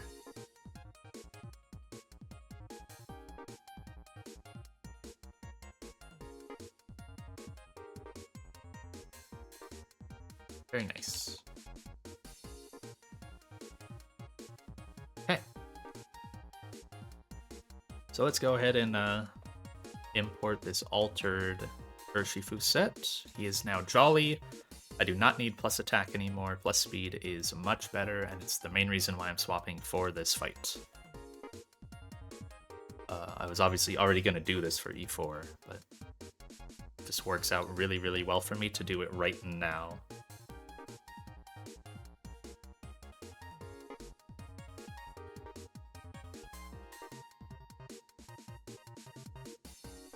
Need Escav, who I haven't touched in a while, so he's probably at the bottom. Yep. Thunderous, Torkoal and Nam. And then Garchomp also gets Rock Tomb here. Export that. Escav can come to 99. There's no reason why he can't. He's just going in for like half a turn, so he's earned it. And if I'm steering ever off some bullshit that I didn't account for, it's better to have him high level. Okay, so you have Rock Tomb, you have Rock Tomb. You are the altered set. Yep, HP scale, Jolly, perfect. Save my game with all these changes. I think I already did that. Urshifu needs the Expert Belt. Garchomp needs a Choice Scarf. And Enamor should have the other one. Escav gets the Eject button. Thunderous gets the Flying Gem. You have Choice Scarf. Torkoal gets a Citrus. This is all the pre-damage. I'll get there, and then I'll unmute and run through the fight as I do it, because it's a cool fight. It's a tough one. The main puzzle of this one is the really demon Choice Specs Tinted Lens Yanmega with Hurricane and Bug Buzz. And it's really hard to not get slammed by it because of Tinted Lens. So you need a quad resist to just 2 times resist it, and the moves hit really hard.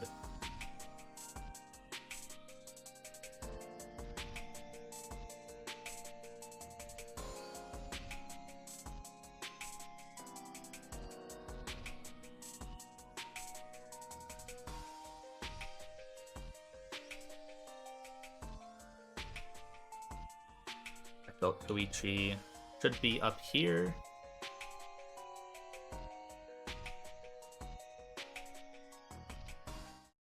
Pause my SJ music. Unmute for the first time today, 2 hours in.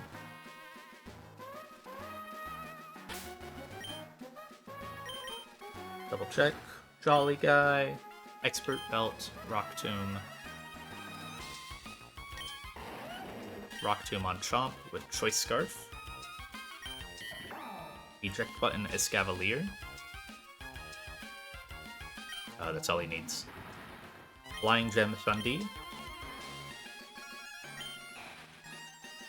Citrus Berry Pre-Slept Torkoal. And Choice Scarf Enamorous.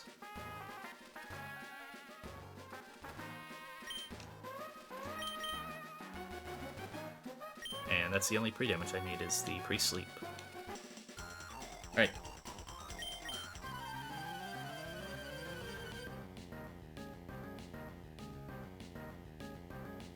So at first glance, I thought this P2 would be really annoying and really hard, and it turns out he really isn't. The main thing that this P2 tends to do is its goal is to force you to use a fighting move to OHKO it, because it's kind of an annoying Pokemon, so you want to OHKO it. But then generally that's going to bait in Yanmega next, because Yanmega is next in line.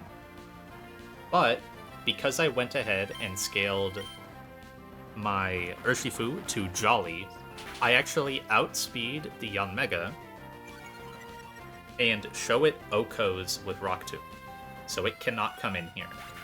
I also show OHKOs to Ursaluna with Close Combat, so next guy in is going to be Blaziken. Blaziken has to go for CC. We go straight to Garchomp. This is Focus Sash Blaziken. The only reason it came in is because Focus Sash blocked it from seeing us killing it.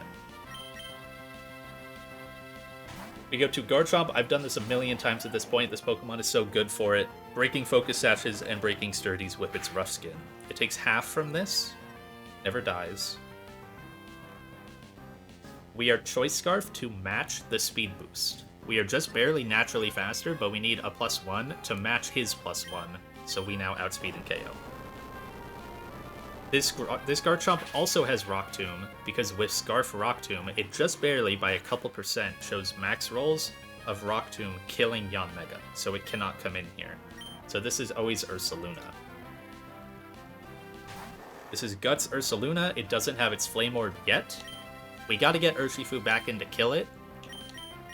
So we're gonna go to Escav, who is holding the eject button.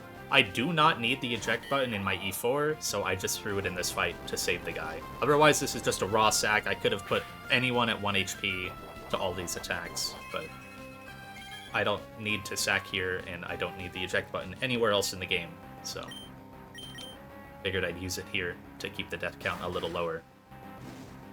Now he gets burned, and we just close combat. Again, we're showing fast KO to Yanmega, so it can't come in. So it's the next guy that sees slow KO, which is going to be Conkeldurr. That slow KO will turn into fast KO once it's on the field, because it sees Mach Punch is a priority move. So he has to go for Mach Punch here. I also show fast 2-hit KO, so he can't bulk up. This is always Mach Punch. We're just going to go to Thundurus, and we're going to tank 2 of these.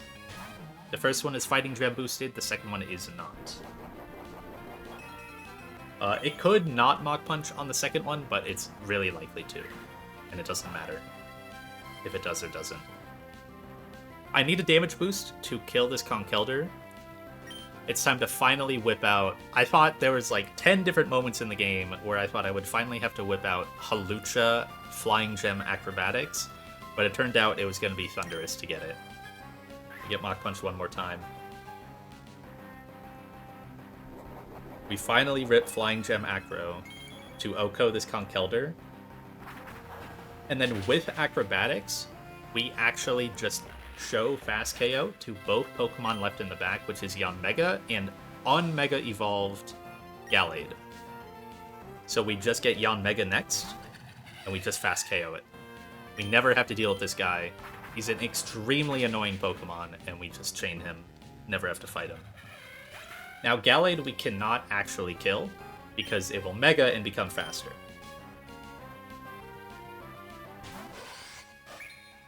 Unless I'm willing to just throw away Thundurus here, and I am not. So we're going to go to a Consolidator, which is Torkoal. This guy has Hypnosis, this is why we are pre-slept. Torkoal can take any attack here, can't get crit, won't bait a status move, and will guarantee close combat after taking any attack. Perfect. +1 Citrus. We now, on guaranteed close combat, go to Enamorus, who quad resists. Enamorus is Choice Scarf to outspeed, and after the defense drop, this Moonblast will KO. Is it Moonblast or Play Rough?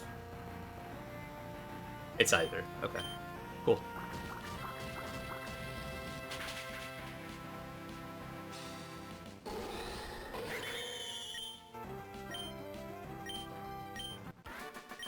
Very nice. It's a fast-paced fight, but there's a lot going on in the background of that fight to avoid certain Pokemon throughout the fight. It's really neat. I love fights like that, where you're just like specifically jumping the order to store them for later for a chain. It's really neat. We got one more fight. We also didn't have to sack anyone on that fight. I'm sure that will continue for the next one.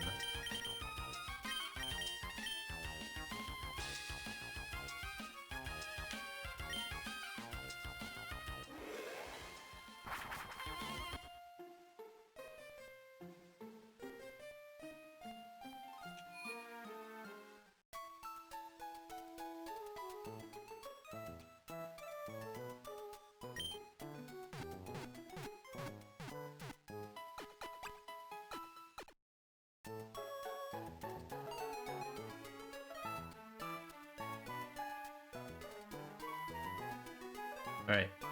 One more fight, and it might be the hardest one. Well, actually, that's probably not true. I think the Cinderace one was the hardest one. But this one, I calced this last night. And it was half like I just wanted it to be done kind of calc. I wanted to get these all done so that way I could play today and then be ready to do E4 on Tuesday. Could I probably have found a better line through this? Potentially, but this is what I found, and I'm fine running. I get to bring a lot of goats on this fight, which is really cool. My favorite Pokemon going into the run, Centiskorch. I was super happy to get this guy. Just an incredible Pokemon. I love using him. Probably not good. I'm kind of giving a eulogy for him right now, but...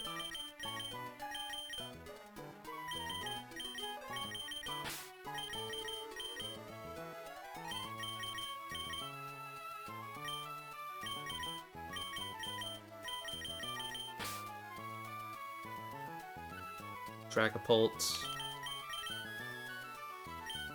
Urshifu.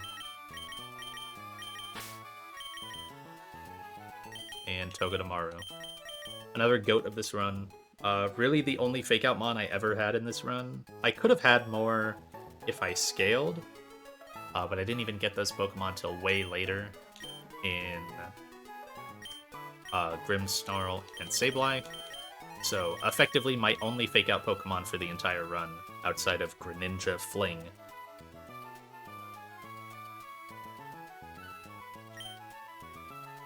I don't think anyone in here was a fake out guy. Oh, Kecleon. Kecleon was. Yeah. I don't know if I ever really used him as like a doubles fake out guy, but I did use him for some 1v1s, letting him fake out. And this is the squad for the final fight. I mean, it's actually not going to be the final fight today because I have to go get some optional items. But they're like piss easy fights. All the enemies have level 30 Pokemon. They're not real fights.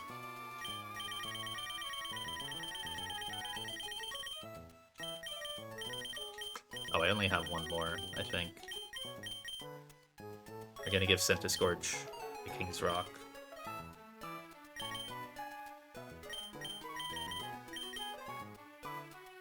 I do get to do something really awesome in this fight, and that is Rocky Helmet Togedemaru.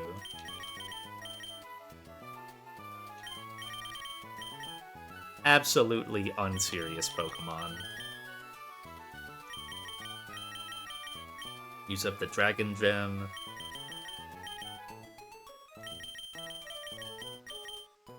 And Choice Scarf. And all I need to do here, pre-damage-wise, is put Toge to 234. Let me guarantee what that is for. Also level up Centiskorch. 234s, though... So I get Body Press after Dual Wing Beat? Yes. Yeah. Perfect.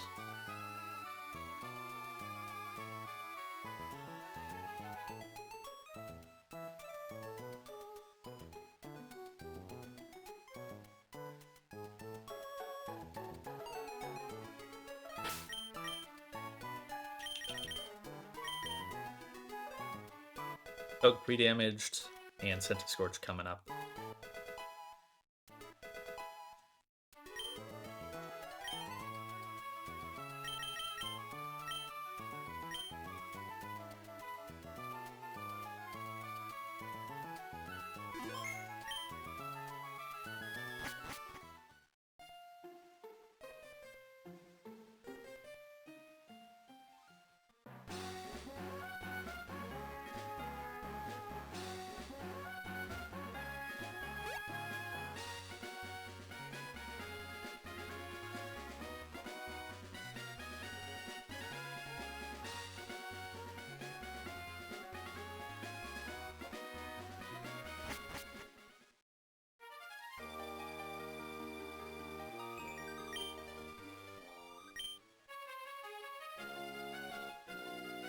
Shifu does kill Miltank, yeah?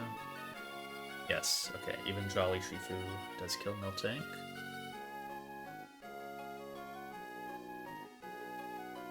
I'll show fast KO to you and to you. Yep, perfect.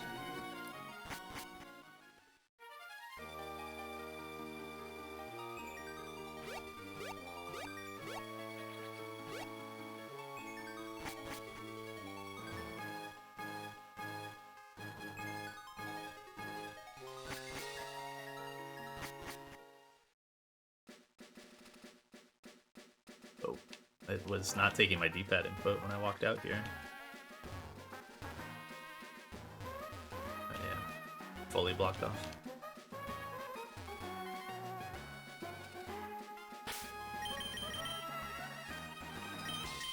Okay. King's Rock. Doesn't really matter. Hydrolite, Rocky Helmet. Need to remember. Yeah. Scarf Shifu. Dragon Gem, Dragapult. Let me double check that. Should be true though. Again, another item where I just don't need it in my E4 and I'm using 2 scanners elsewhere in Double Choice Scarf, so throwing Dragon Gem at this was completely fine. Yeah, okay, that's correct. And Scarf Chomp.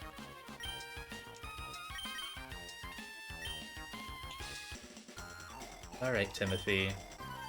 Had to put this super annoying Breloom right at the end. So this fight leads with a Focus Sash Escavalier with Metal Burst. It's pretty annoying, but like pretty workable. We're gonna just hit it with a weak hit in case it Metal Bursts, and then we'll KO it from there. It's pretty likely to Metal Burst, I feel like. Yeah. And we just Fire Lash. And now, no matter how we got hit there, the next Pokemon in is a Rock Tomb Breloom with Technician, Fighting Gem Mach Punch. This guy's a demon. In order for my line to work here, I need Beedrill at full HP, which means I cannot switch in. The only way through this is with a Centiskorch Sack, the absolute goat of my run, my emotional goat. Definitely not the actual goat, but the emotional goat gets to come to one last fight and go out in it. No Centiskorch E4 for me. It would have been really fun, but I barely even looked. I mean, it can't do much in E4. It really can't. The only fight it could maybe do something is Glacia. And it's probably pretty niche there. Probably only gets like Abomasnow and maybe can fight Calyrex. I didn't really look at it, but so long. Nice crit.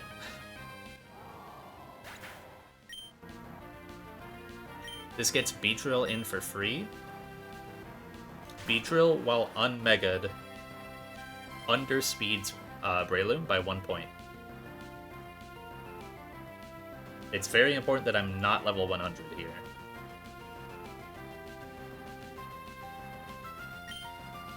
We will become Mega.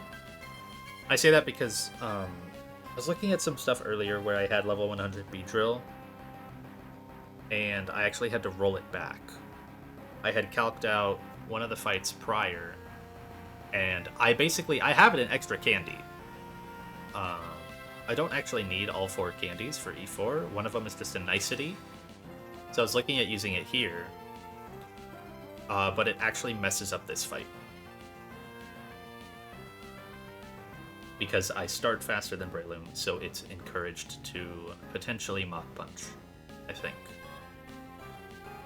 Anyways, we Mega and we Poison Jab.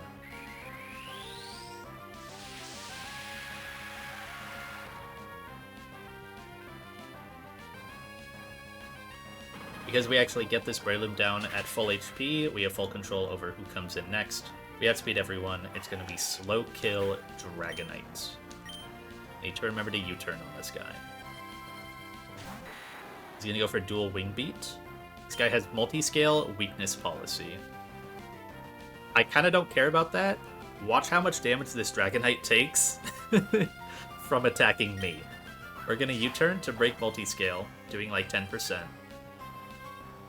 And we're gonna go to Togedemaru, who has Iron Barbs and is holding the Rocky Helmet. This guy's basically gonna kill himself.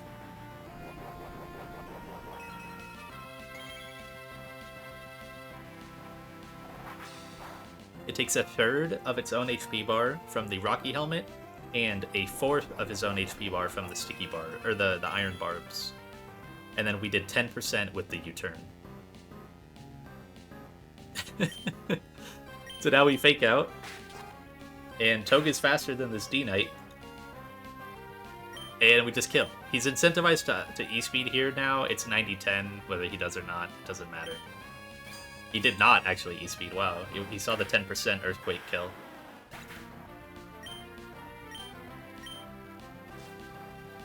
This will get Miltank in for Body Press. And again, sadly, I need Urshifu to come in on this Miltank at full HP. Another undisputed GOAT of the run. My only fake out Mon really for the entire game. The king of double battles came to almost definitely every double battle that I did. Made them... I mean, if I'm being completely honest, I sucked ass at doubles early on, and this guy saved me so hard from needing to make like actually complex doubles until I kind of learned them in mid-game. And once I did, he was so fun. So fun to abuse this Pokemon. Like, I kind of get the hype when people say Togedemaru is that good. I don't think he's actually that good in early game, but I can totally understand.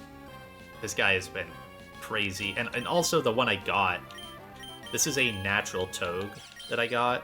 Hit Natty Naughty, 31 speed. This is 0 scales. Absolutely crazy Pokemon.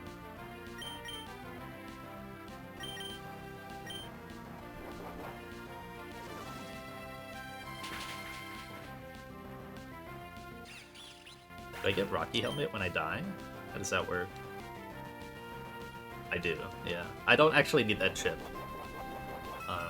I just needed Urshifu to get in safely without being damaged at all.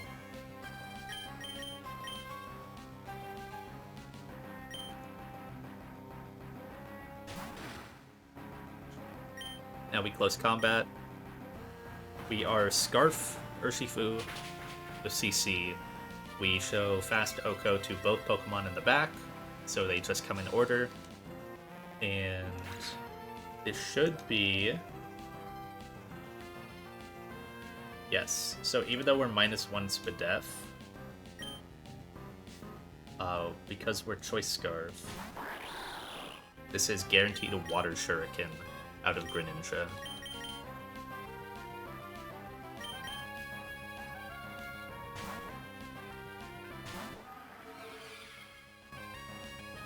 Dragapult takes the Water Shurikens just fine. They could quintuple crit, it wouldn't really matter. And now we have Fast Oko with Dragon Gem Draco Meteor. I do not need the Dragon Gem or E4. This guy was again 90-10 to click Prio move or Dark Pulse.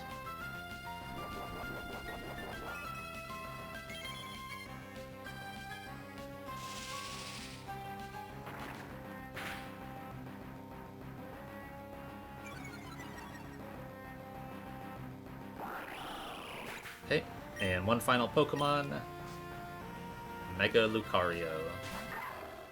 This Lucario can do a lot of things. It doesn't really matter what it does here. We're just going to go to Garchomp. The most important thing is because Dragapult killed Greninja, this guy cannot close combat. That's the only one I really care about. He can Crunch, he can Bullet Punch, he can Sword Stance, I think. It doesn't really matter what.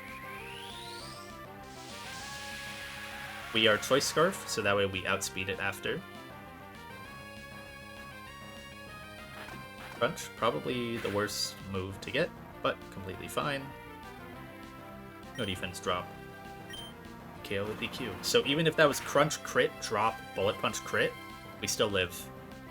Also, if it was sword stance into bullet punch crit, we still live. Any combination of attacks that occurred with the worst RNG, Garchomp can always take. So we're out. That's all the fights.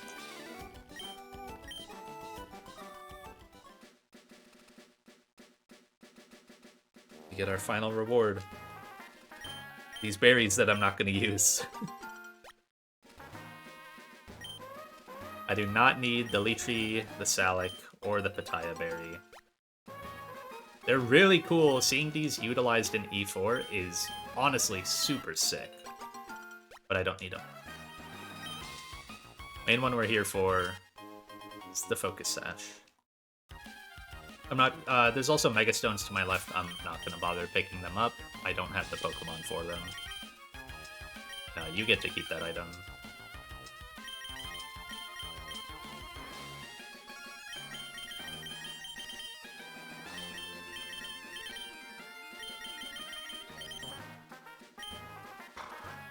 So, we will roll into the E4 with a full death box. Not 390, 30 deaths.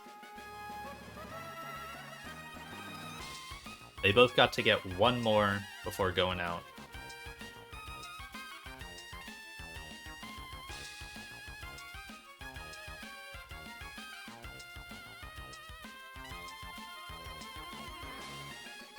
Ah, man, I don't have any Pokemon alive between my top 5 and then my 9th guy on kills. 6, 7, and 8 all dead.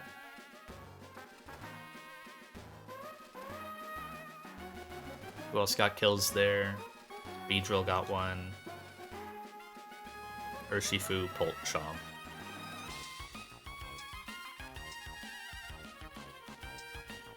Bolt did hit 50.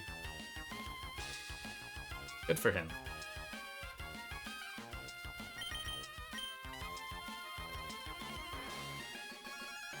Next spot I need to go will be here.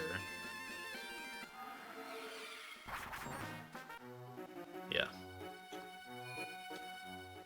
I have 2 more items I need to grab. I could have grabbed these a long time ago, and I just kind of never did. There's a heart scale and a rare candy on the routes left of Pacifidlog.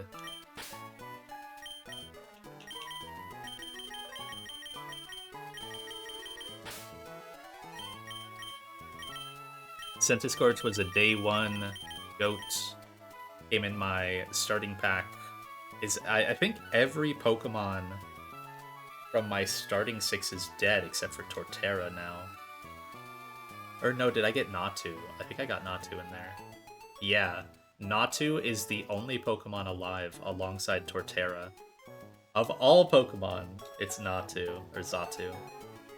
I would have liked for it to be Centiskorch. But there's the better sack to do here. It's the sack I had for that fight.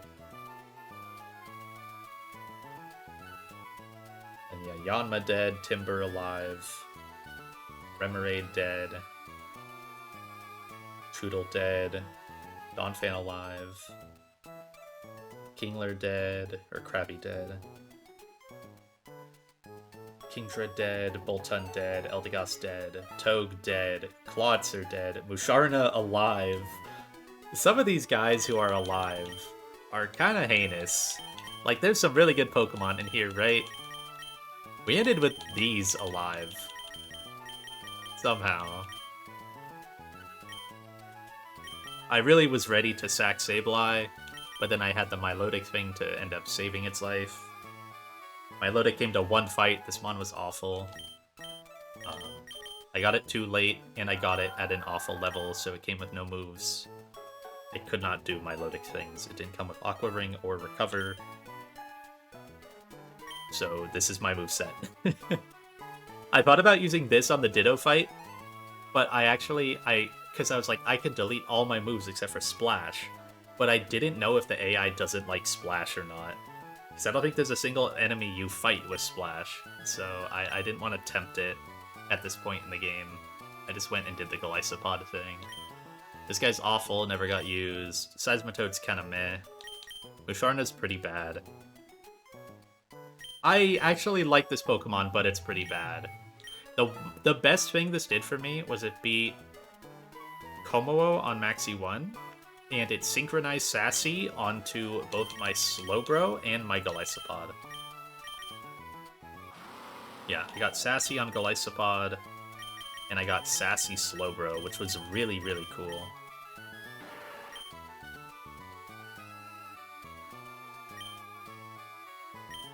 Anyways, all I'm gonna do is just make a team of guys. We're gonna run and grab those last two things that I need. There's some optionals, that's why I need to make like a semi-serious team.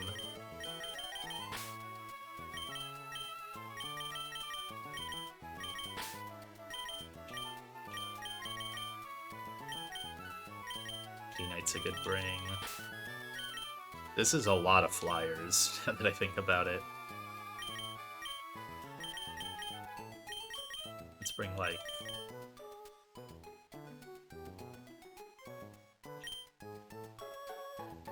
I don't know.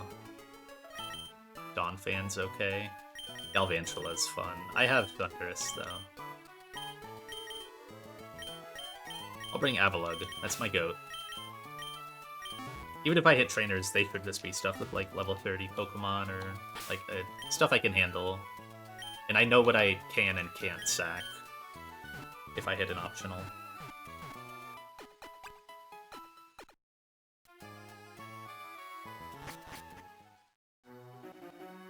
Okay. So now all I gotta do is look at this map, figure out where I'm going. I need that rare candy. Which means... okay.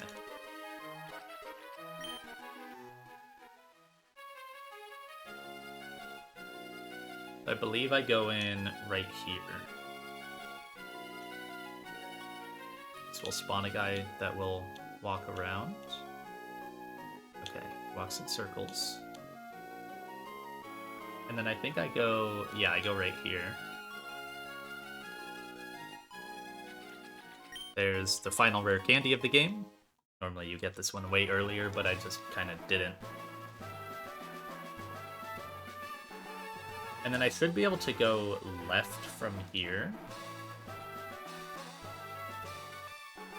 And fight, yeah, Jax told me I can fight that Linda person, and it's completely fine.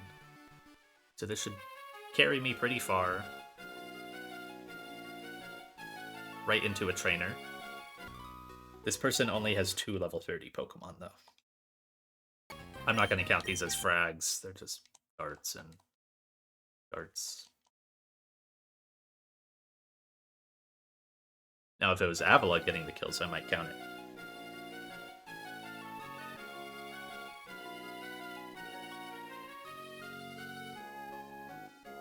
Right, so I'm going to get pushed into a spot with some optionals. I think the important... so one guy can walk in circles. I don't know how he walks. It looks like he maybe walks counterclockwise.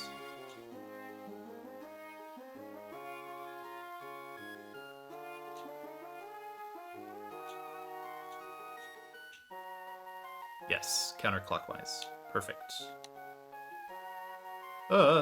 Okay. Fine. Now I just go left here.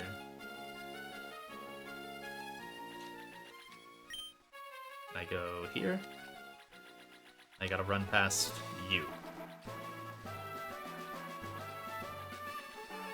Cool. And we're done. That's all I needed.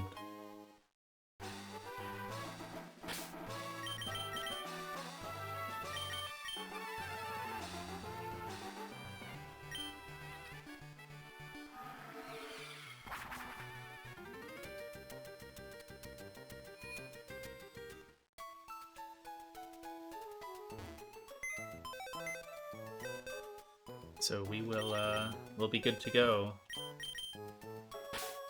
next time. I've got all the items I need. I'm gonna just put away everyone except for Torterra for next time.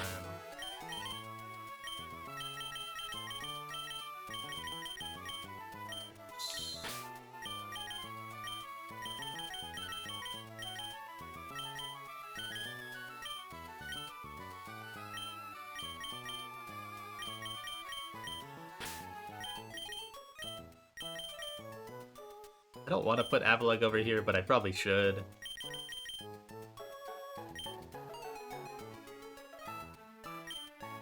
there anyone who, well, I'll put Amoonguss over there.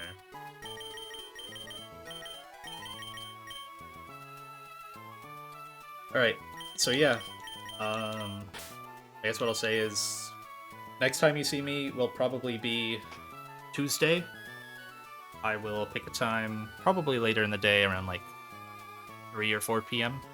I would wager, Pacific at least. I will be streaming the E4. I should have everything I need. And then, like, amongst that, or in E4, I will reveal the team. I've already said I'm using Urshifu, that one's pretty obvious, but somewhere else in this box of 30, there are 5 Pokemon that I will be bringing to the E4. I'm not bringing anything over here. None of these Pokemon are getting brought.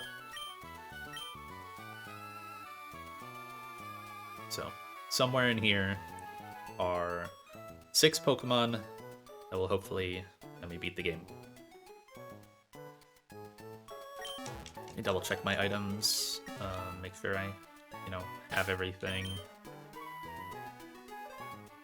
So I've got the Focus Sash. I know I'll need the Ice Gem. Berries. I have a checklist of everything I need, so pull that up so I'm aware of it now. Yep. And yep. On the berries, I'm good.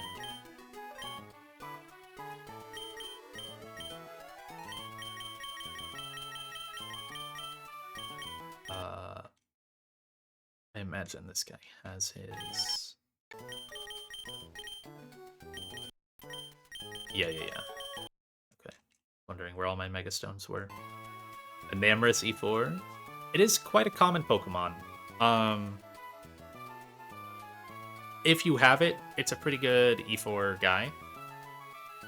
Fairies are tougher to come by in the game. It's why Primarina is really, really good.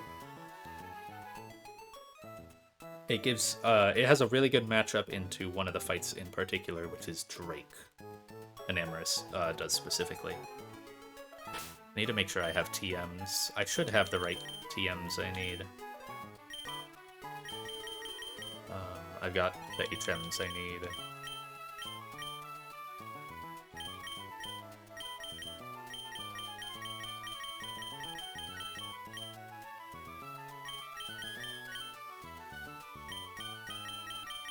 Yes, all good. Okay.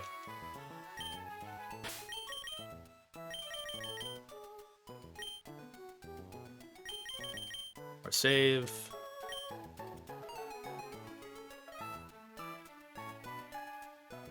So yeah, I'll pick a time. I would say roughly around 4 on Tuesday. I'll be posting definitely in the Run and Bun server that I'm in whenever that happens.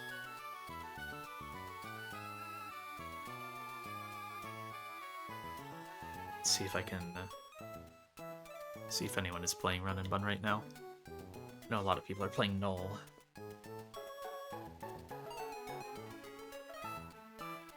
There's Blue. I think Blue is doing sandbox stuff, yeah. Okay. No one's really doing, like, actual runs right now. I'll just go offline. Yeah, one more stream. Hopefully. Right. 30 deaths in the box. I will basically be taking tomorrow to completely hard review my E4. going through all the interactions, all the moves, all the pre-damages, making sure everything is right. It should be a riskless E4, as far as I know. Make sure my scale and my candy count is correct. I should have 3 candies and 9 scales. Yes. I used 4 scales today and 1 candy. So, it's completely fine. Save one more time to make sure. Okay. Thanks for hanging. Goodbye.